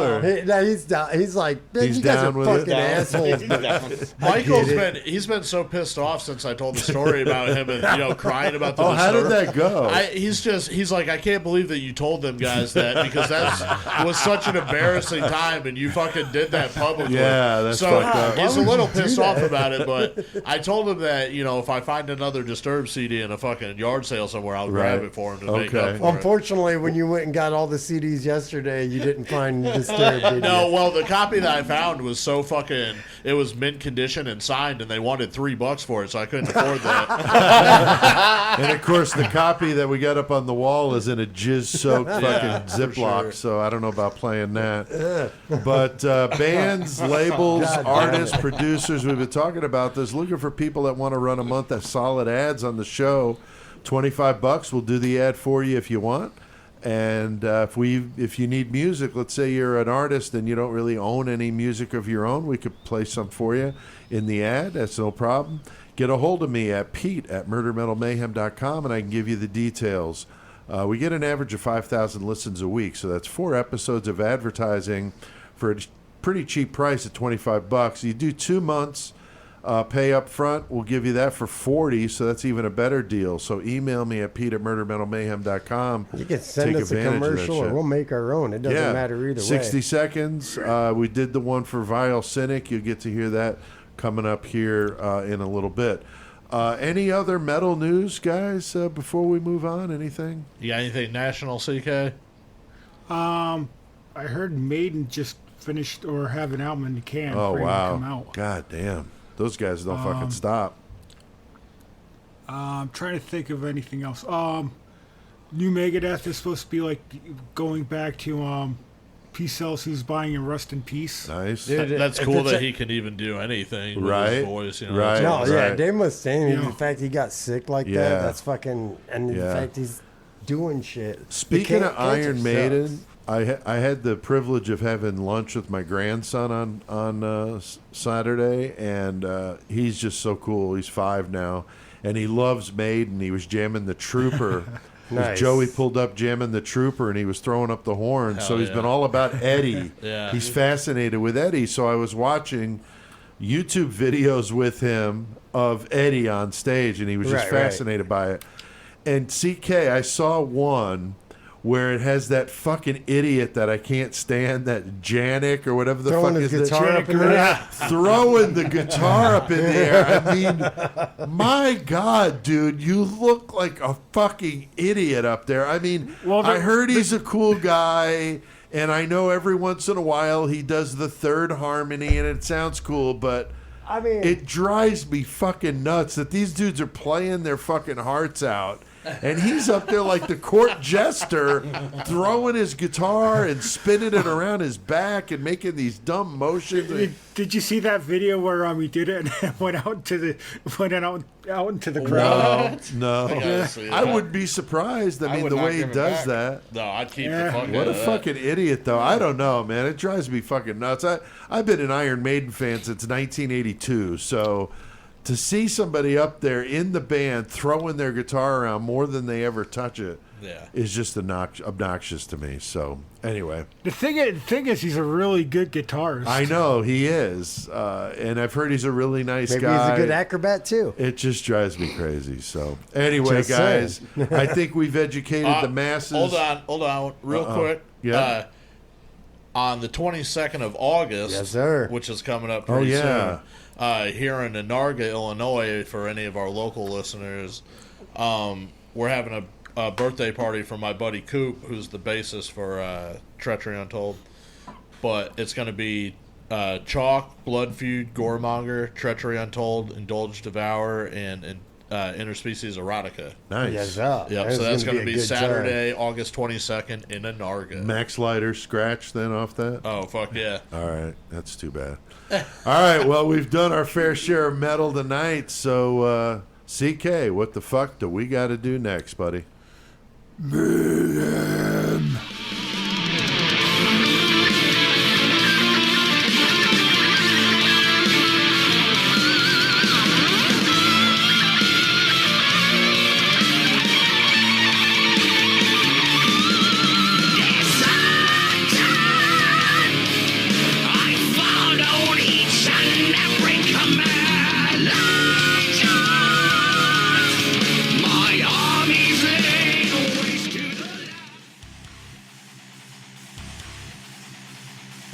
This is Pete from Murder Metal Mayhem. Check out the new EP from an emerging metal band from Chicago, Vile Cynic. Their new Agony EP is a bludgeoning mix of death and thrash metal that will melt your fucking face off like 666 suns. You can stream or purchase their Agony EP now on all major services like Apple Music, Spotify, Google, and YouTube. Don't miss this slab of sickness from Vile Cynic. Go listen to their Agony EP today and find yourself throwing up the horns and banging your head. Murder Metal Mayhem has approved this message. I don't think my fucking throat would appreciate it if I was throwing up the horns. That would kind of hurt. No, that would hurt as fuck. God damn, I never thought of it that way. Shit. So that was a commercial for the Vile Cynic EP. Go Yeah. pick it up. Go ahead. Agony. It's Agony. fucking badass. That shit's killing it. And before that, Helstar and their song Awaken Unto yeah. Darkness. Fucking sick. Got CK still here. Got Justin in here. Me, Chris, Joey. We are fucking just crushing it. Everybody doing all right? Yeah, boy. Yeah. All right. Very good. Mayhem, I know that I've got a short Mayhem story, and then Justin says he's got Hell one. He yeah. promised Yeah. last time he was here, he Next was time going I to tell come us in, a I'll have story. one. I'm Remember, anxious. remember I was saying I wasn't nervous this time? All of a sudden I'm nervous. Oh, okay. That's all right. Well, my It's all story good, is it's a all shorter one. I was just thinking about this today because I had to get the first Low 12 album out to rip a song for this episode, which was Sex and Sermon. And I got thinking about Tim. I was looking at pictures in the CD as I was ripping the song, and I saw, pictures of Tim and just thought about some funny stories. And I remembered one I told Jenny, and I was like, that would probably be good for tonight to talk about on the show. But anyway, when Tim died in 2002, he would have been right at the beginning of the internet, but not anything in social media, anything YouTube, any of that kind of stuff. So Tim was a little late to the game, but he got this web TV system from the pawn shop. From the old school days. Yeah. Dude, yeah. Oh shit! I Yeah. had one of those. So Tim got this web TV, and he got it on a Saturday, okay? So he's got this thing. He's excited because he's been hearing people talk about the internet and email, but he Right. can't do any of this shit. So he's finally got... he could get online, but the problem is he gets this thing on a weekend, and it didn't come with all the stuff, so it didn't have a keyboard. Nah. So the only way he could type messages and stuff was with his remote. And it that's like came T9. with this- Was it T9 texting? Yeah. like that. So you had press the 3 button 4 times, Right, and the and start then, it was an exactly. A, Yeah, like yeah. that. And so he's trying to type messages and shit, and he can't do it, and it's getting him frustrated. So he gets really drunk, which I know is hard to What? believe, Tim getting drunk. And it's like 2 in the morning, and he's sending out emails to people just randomly that he knows. And the subject says, "We eat brains." That he thought it was the funniest thing. And then the email was just nothing but garbled symbols Just and like shit. numbers or letters, numbers, symbols, and So shit. when you would respond like, "Dude, what the fuck is this?" Because you see "We Eat Brains," you're like, "Oh wow, that sounds cool," like something on Rotten.com, Right. or fucking Faces of Death, some back in shit the like day, that. yeah. Back in the day. Rotten.com was fucking the shit. Oh hell yeah, dude. So Rotten anyway, was awesome. you would get this email from Tim, and it says "We Eat Brains." You're like, very intrigued. You open it up, and it's just nothing but gibberish. You're like, what the fuck? And then he would respond and be like, "Oh, you didn't see it? It's this picture of these people eating brains." And it's like, no, it's just symbols. All right, I'll send it again. It was just the same shit. What a fucking He dick. would just fuck with people. But That's hilarious, dude. it's probably just as well that Tim didn't have Facebook available back when he I was could around. only imagine if Tim had Facebook. He man. would have been out of fucking control. He would have been out of He control. would have been in Facebook jail, He would have been locked he would up have- for life. He would have had to have 10 different Facebooks to keep up. That's what I'm saying. How many different pages yeah. he would have had to have if Tim yeah. was being Tim, Oh, fucking yeah. on Facebook. And it's Shit. funny because I still remember his web TV email address, baldman65 at webtv.net, I think it was. yeah. So, yeah, it's pretty Nice, funny. nice. So, for the longest time, I don't have this email anymore, but for the longest time, mine was baldman67 Right. because of Tim. But no, so I missed Tim a lot. He's been Yeah, gone he's good. a long No, time. that's great shit. I miss him too. But yeah, that's so I funny wanted to as- share I could that see little Tim fun doing that though. story there for any of the Low 12 fans or anybody that remembers Tim. Was a good one. So, Justin, you said you got a Yeah. story to tell. So, Yeah. you were given the ground rules, which are no real names I'm not other gonna than do that yourself. to anybody. So, we just want to make sure that we preface that Yeah, with. no problem. So, go ahead, my friend. Well, this comes with a little bit of a disclaimer because I've been Okay. clean off meth for 15 years. come That's a good thing. November. That's awesome, dude. That's But a this good is a thing. meth Good for you. story from the early Nothing 90s. wrong with that. Okay. We So tell me and- drug stories. So me and a few buddies were in this garage, and I was always the paranoid one. They call me paranoid. I looked at it as being more aware. Yeah. Right. But they called me paranoid. We're all getting high. I've been up for like 3 or 4 days. And they're all going to go to the gas station. And I was like, no, I'm just going to stay in this garage because I wasn't going out. Right. And I had a scanner playing in the background. They all leave. And I'm working on the truck or doing whatever. And the scanner's going. And all I hear on the scanner is the cops are like, okay, we got this dog. He's in the alley. Well, this garage was in the alley. Oh, shit. And they're all like, well, we're going to put this dog in the pen as soon as we catch it. And in my mind, Oh, shit. I'm the dog, and I'm about to get busted In going your, in your I'm going to the meth pen. mind. Yeah, I'm meth going mind. to the pen. So I find a drill with a 1-inch hole saw drill bit on it. And every time I hear a noise outside the garage, I just drill the hole. Get the fuck. Wait, did you seriously just drill a bunch of holes in your... I've been trying to get Chris to drill a hole in his fucking garage Fuck for you. 3 years. It's fucked up. That is fucked up. But if you ever did the shit, you know you're out of your mind. Especially after 3-4 days. So every noise I heard, it didn't matter if it was down low, up high. I was on ladders, like just drilling holes. Oh my God, dude. Fucked up. And this is my I'm friends. picturing like Breaking Bad shit with those dudes all methed out. These are my friends. They just ran to the store. It's his garage, and well, they come It's back. his garage, not even your own. They come back, and I've calmed down by this point. It's been about an hour, so the high's kind of slowing down. Maybe not a lot, but once they It's got meth, back, I it felt didn't- safer. Yeah. Right. Nothing was said. I didn't say a word about it. Nothing. Nobody noticed anything. Yeah, these holes. Don't worry And this about is in the afternoon. So about 10 o'clock, 11 o'clock at night, we're thirsty. We go to the gas station. We all hop in the car now because nobody's paranoid at this point.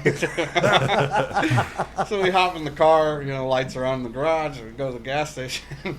We come back down the alleyway and we get up to his garage and he's like, what the fuck is going on in my garage? It looked like Swiss cheese coming out of the freaking garage. So, Oh my God, That's dude. so fucking needless awesome. to say, I was fixing that shit. But Yeah, I bet. That's fucking hilarious, bro. Wow. Hell yeah, dude. That's it was, good. Hell yeah, it was dude. fun times. But so good. I'm glad though that you've been off it for 15 yeah, years. 15 That's years. an Yeah, accomplishment. November fucking 27th. So. Will be 15 Stories are years. Good great, for though, you. dude. Oh, yeah, Like, there's so Good many for of them. you. that was That's dumb awesome, and fun, but I'm not doing that again. Right. Now, we mentioned earlier about the Happy Fucking Birthday Club. And Oh, yeah. this is a new thing we're going to be trying out. Happy fucking birthday. Fucking birthday! We're going to have a free thing where you sign up to the Happy Fucking Birthday Club and you can pick which one of us you want to call you on your birthday, on Christmas Eve, whatever the fuck you want. You just tell us the date, we'll fucking call your ass, and we'll do it once a year, and then you get a free month of the 666 Club to try out, see if you like it, and if you do like it, you can continue and pay for the subscription, but we'll give you a month of it free, and we'll call you on your fucking birthday. So how about Happy that? motherfucking birthday. Hey, So, I don't know any ladies, other podcast If does ladies that. want to lie about if it's their birthday just to give me their phone number, you can do that too. Yeah, I'll pass that on to Joey. That's fine. So That's can fine. we have Chris call my mom on a Friday night on her birthday? You could. You could. She won't be home till 10 o'clock. So you or get 11. to pick. No, that's I got prime time it. for sure, man. Yeah. You get to pick which got it. one of us calls you and give us an idea of a time, and we'll try to be as accommodating as we can. So that'll We'll be fun. nice, just because we're joking right now. We're not sending Yeah. dick pics to your Yeah, No, hell no, nothing no, like no. that. We're I'm talking out. shit right now. So, He's like, I'm so out. we'll post that shit on Facebook, and we'll let you know when that's up and running. But that's going to be coming here soon. Quick update on my writing. I've started the writing process of Creation of Chaos 3. The first short story in the collection is called The Creep. It's definitely a very fucked up story about a guy who hates his neighbor and has a man, this old fucking creepy dude, show up to his room at night and tells him that he'll do something for him to take care of his issue with the neighbor if he does something for him. And if he doesn't do something for him, Guess then he's what? going to eat. You get eaten. He gets to eat a part of his body. So this guy pushes the envelope a little bit. It gets kind of crazy. And so this story is pretty good. CK, I sent you the first part, just kind of a rough draft. Yes, you did. So you got a little taste of that, and you said you dug it. Oh, yep. Just like everything else, you're right. Well, thank All you. of a sudden, you're special. I'm always special. He's my beta reader. He always reads it first. I know. I'm just fucking around. Then I'm going to work on The Last Supper, which is a story for Thanksgiving. It's going to be pretty fucked up. It's not about what you would think this title would entice you to believe, but it's going to be something a little If darker everybody's than been that. seeing pictures of our studio, they know it's not The Last Supper. That's right. Well, it is for these people. Well, it is for these people, but it's not. Not the biblical Last No. Supper. And then the third story is one I wrote while I was back in the Army in 1993. I'm going to redo that. I was on a 15-hour bus ride, and I wrote a story about a bus that never stops. There's no humans on the crew. The passengers are dying, and two friends are desperately trying to stop the bus, but they don't know how to do it because it's all sealed up and they can't get out. So it's pretty crazy. It's Keanu Reeves and Sandra Bullock. Yes, it is. Yes, it is. So it's going to take. I'm also going to take a couple of the stories that were in Creation of Chaos 1 or 2, touch them up a bit, and then add alternate endings to Nice. them. Oh, So that'll be cool. And I'm also going to be writing some other ones. So that'll be good, some good stuff. So I'll keep you posted on that. And in November, I'm going to do some reading of some excerpts from a few of the stories in the Mayhem segment. So that'll be fun. We're also planning to do an interesting subject in October with horror themes. We've got some good ones picked out. The Paul Bateman story. Yeah, the Paul Bateman story is fucked up. Like, you were in The Exorcist, bro? Yeah, he was a doctor in The Exorcist, an actor, and then he actually commits murder in real life, In which real is life, crazy. yeah, like- And he's cousins with Patrick Bateman. Is it really? I didn't know, dude. You're looking at me all serious. I didn't fucking know. Is he for real? We also plan to do the Was he Yupa because it County was Jason 5, Bateman? I don't fucking know. the Yupa County 5 story, which Joey had brought up, which is Yeah, really I'm excited insane, about that. about a group of mentally challenged young men that go to a basketball game and are never seen again. To be honest, I'm most stoked for us to do that so we can legitimately just sit here and talk about it. Yeah. Because the case is so weird. It is that really I want to weird. hear like people's ideas. Yeah, it's like they were found just in very strange Yeah. thing, like in the trailer with like food in the freezer. Yeah. They didn't eat it. It's just really fucked up. Strange tale. So we're going to do a lot of really interesting ones there in October. We're also going to be shooting 3 different commercials for the podcast coming up in a couple weeks. We're going to be looking for some potential extras, so keep an eye out on Facebook if you're interested. You can get in on it. It's going to be fun. We're going to do a commercial with a murder slant to it. We're going to do one with a metal slant because we know not everybody likes metal. So we're doing one that's more of a true crime reaching out. The other one is metal all the way with the Poser Disposal Service on the scene. Poser CK, did you like that? Disposal. Did you see those scripts I sent you? Yeah, that's awesome. Fuck yeah. And so the third one will be a Happy Fucking Birthday Club commercial. I've got some fun ideas for that. That might be where we use the extras.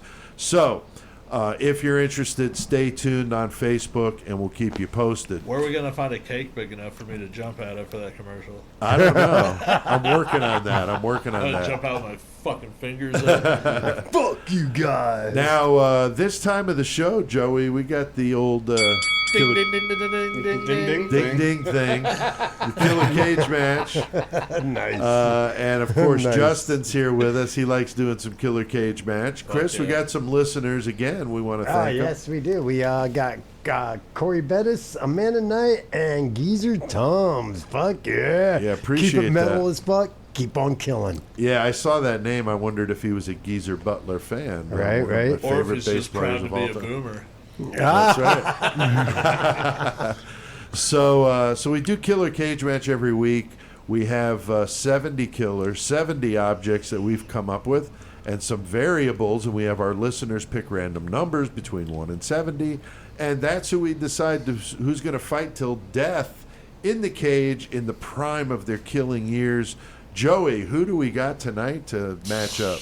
Motherfucking Night Stalker Richard Ramirez versus Robert Bedella, the Butcher of Kansas City. Nice, nice. That's going to be a very physical, fucking brutal match, Yeah, man. these dudes will fucking go at each other. Yeah. No, I agree with that.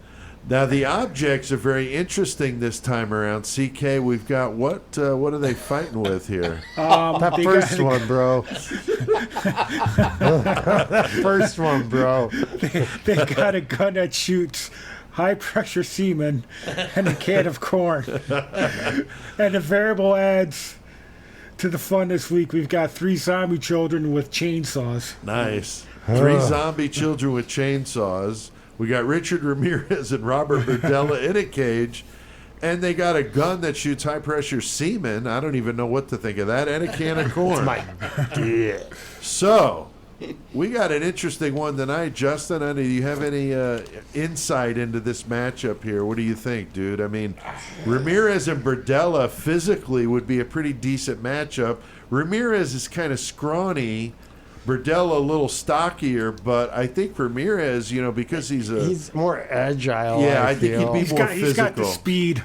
I think so. I think they'd if be we're pretty going for even. speed, I think the 3 zombie children with the chainsaws. See, I would like have the zombie all kids. all the Yeah. energy in the world. But, Yeah. But if one of them guys get the high pressure semen and a can of corn, Can you shoot kids, Chris, with a gun that shoots high pressure semen, or is that sexual abuse? Wait, are they zombie kids? Yeah, I guess they're They're zombies. So dead, they don't so I count. can do whatever I want. All right. I could What be do a you neck think, dude? I with could this be a one? neck girl. What do you Like, think? whatever. With I'm gonna set the zombie kids out for a second. this? Okay. I think that Ramirez will beat Berdella to the weapons, and he's gonna grab that fucking goddamn The gun. gun full of jizz. Right. Because Berdella, he's like, I'm He about might be that. opening his yeah, mouth he's for like, I'm that, about that life. I'm cool with that. Right, Fuck right. yeah, brah. But What if he gets the can of corn and shoves it up Ramirez's ass?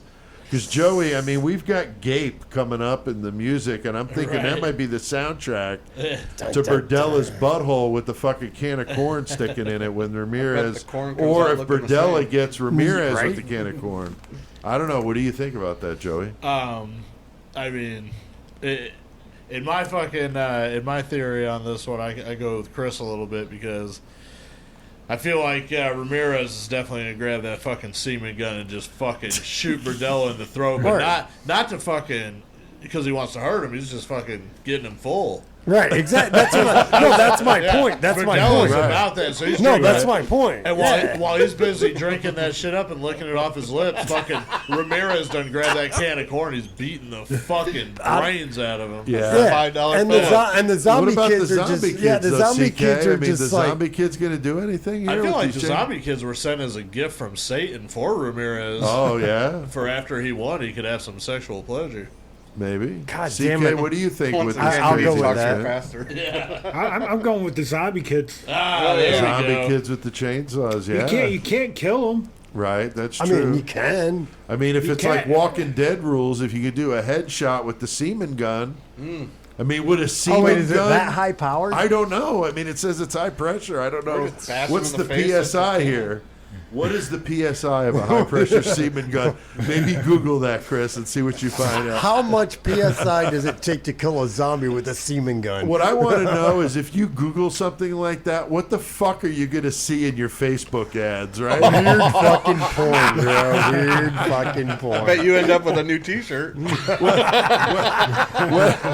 When I searched yeah, dude. at what or how long does it take to freeze a human body in a deep freezer, Yeah. I'm like wondering what the fuck am I going to see, or am I going to get a knock at Oh, the you fucking got door?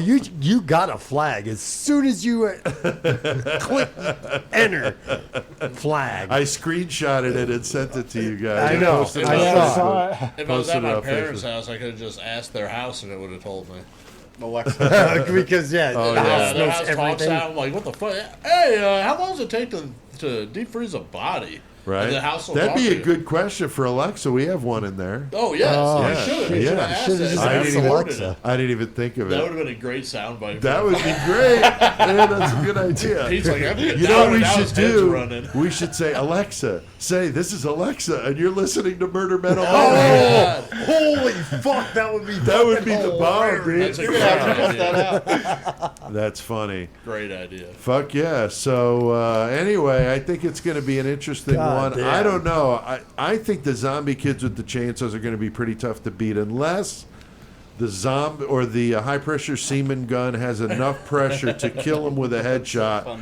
I don't think that these two have a chance with the kids with the chainsaws. So anyway, I agree. yeah, it's a fun one though. Yeah, funny. I mean, even if you took the zombie kids out, it's a good matchup, you know. No, it's a great matchup. So God damn it. I don't know how to fucking battle this one. Hail Satan. So, all right. Well, we've done some good mayhem tonight, guys. So I think it's about time to hit that outro.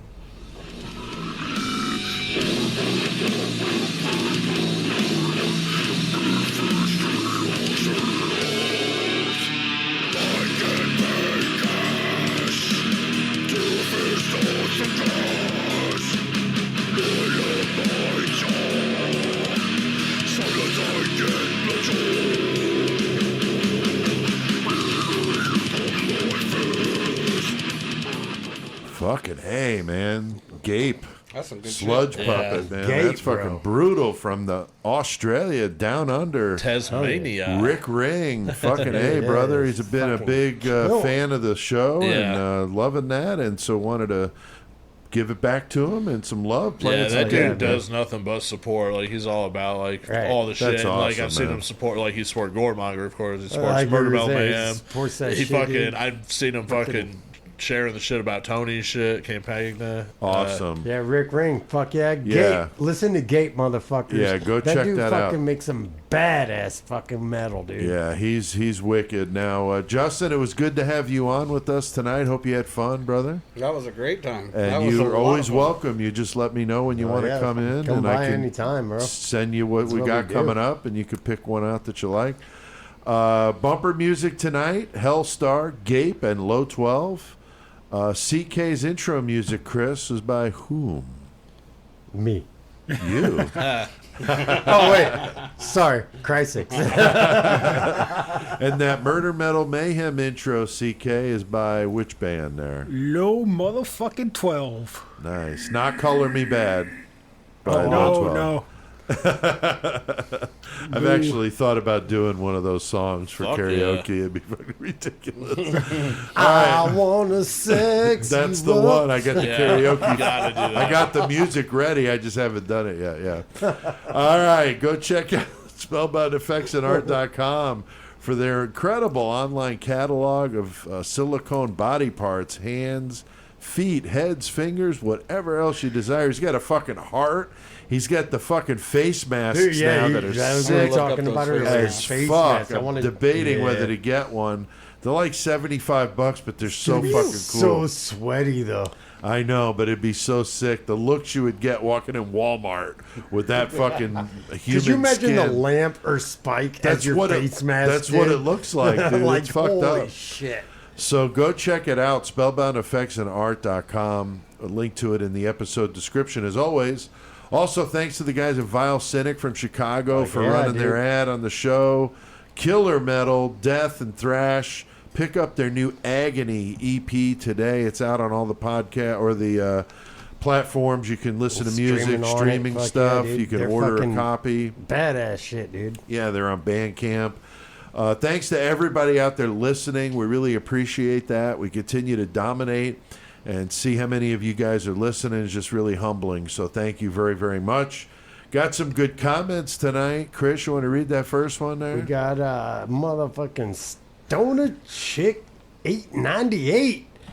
Fuck yeah, dude. She says, I heard your show played at a party last week, and it's fucking awesome. I think it was your Son of Sam episode. I liked it a lot. I started listening to random episodes, and they're really amazing. How do you guys come up with ideas? I love it. From Tampa. Well, hails for Tampa. Awesome. And like we've said before, like, we just Yeah. We're all Talk. into this shit, so we're constantly watching just the talk. docs and texting each other. Dude, you see this shit? Or Yeah, what yeah. the fuck? You know, like Yeah, with that Pakistani yeah, dude. thank you You for know, listening. Keep throwing it around down the Tampa area. Yeah, that's Keep awesome. it spreading around. Get it going. Hell yeah. that's awesome. All right. Hail beer. Joey, you want to read the second one? Yes. Gacy Pogo Fun 33 commented, I heard your Gacy episode. It was fucking epic. I also love you. I'd love 12 in there with you. I'm from the south side of Chicago. I remember seeing those guys at Riley's Rock House in Aurora. Killer shit. Fucking A. I remember those shows. There were some good ones there, that's for sure. Justin, you want to read the third one there? Yeah, Barry Taylor 7 commented, just heard about you from a coworker. Great stuff. I love the metal for sure. Been jamming Faith No More since I heard the last show. Hell yeah. You're not alone. I think everybody's been jamming Faith No More. Yeah, Fuck people yeah. are really I digging never that. don't. They just got 9 cents from Spotify. Yeah, right? CK, you want to read that last one there? Sure, Jeremy Sick commented, it sucks the Dark History Convention got canceled. I really wanted to meet you guys and talk to you. Love your show so damn much. Hails from St. Louis. Awesome. Down in the loop. Fuck the Cardinals. Thanks, Jeremy. We appreciate that. Yeah, it sucks when things get canceled, especially with all this catches going everything. on. But we'll be there next year, and we'll also be at the Revenant Convention coming up in the spring. And speaking of that, we're going to have the guy that puts the Dark History Convention together. Yes, Brian will be hanging with us. And Brian's going to come in next or in October and do an episode with us. We're doing the Peoria State Hospital in Bartonville. That's going to be a good episode. And we're also going to kind of segue into the Ashmore Estates, which is where we're going to be doing the convention with Brian. So the haunted, creepy, insane asylums is going to be a good one for October. So Brian will be in there with us for that. So very cool. Yeah. Don't forget to check out murdermetalmayhem.com to listen to all the episodes and the bonus content. Go check out Murder Mayhem on Murder Metal Mayhem on YouTube and subscribe. And follow us on Twitter at Get Your Murder On. Like us on Facebook. And we keep talking about that 666 Club, but Dun, dun, dun. you guys got to go check it out. Patreon.com/Murder Metal Mayhem. Just $3. Pretty simple. A month. That's it. And you get all sorts of bonus stuff we've been talking about. So next week, though, don't miss it. We got Brutal Rewind number 4. Richard Crafts, the fucking wood chip murderer from Connecticut. Pretty brutal Yeah, stuff. If baby. you're going to put your old lady in a wood chipper, don't wear an orange jacket in the middle of a snowstorm At at 2 2 o'clock a.m. in the morning. Not Don't a do good that. idea. Be a little more discreet than that, Right, all right? because that's pretty obvious. Hey, Joey, how do you get away with that? I don't know. How do you get away with that? There have been some updates to the case, so we're doing a Brutal Rewind, which is just a 30-minute episode. So don't miss that. Brought to you by Shaker's Cigar Bar in Milwaukee. Great place, and they do an exclusive sponsorship of the Brutal Rewind. I had to destroy another karaoke song this week, so crank it the fuck up. Little country song for you, an Yeah. old school one. Yes, sir. So until next time, keep one foot in the gutter. Stop putting your penis in your stepdaughter. Oh, God. I got sent home from school one day with a shiner on my eye. Fighting was against the rules and it didn't matter why. When Dad got home, I told that story just like I'd rehearsed. And then stood there on trembling knees and waited for the worst. And he said, let me tell you a secret about a father's love. A secret that my daddy said was just between us. He said, daddies don't just love their children every now and then. It's a love without end, amen. It's a love without end, amen. When I became a father in the spring of '81, there was no doubt that stubborn boy was like my father's son. And when I thought my patience had been tested to the end, I took my daddy's secret and I passed it on to him. He said, let me tell you a secret about a mother's love. A secret that my daddy said was just between us. He said, daddies don't just love their children every now and then. a love without ending, man. It's a love without end, Satan. Last night I dreamed I died and stood outside those pearly gates, when suddenly I realized there must be some mistake. If they know half the things I've done, they'll never let me in. And then somewhere from the other side, I heard those fucking words again. It said, let me tell you a secret about a mother's love. A secret that my daddy said was just between us. Said, Daddy, don't just love their children every now and then. It's a love without ending, man. It's a love without end, Satan. Murder, metal, mayhem. Fuck yeah. Mother, man.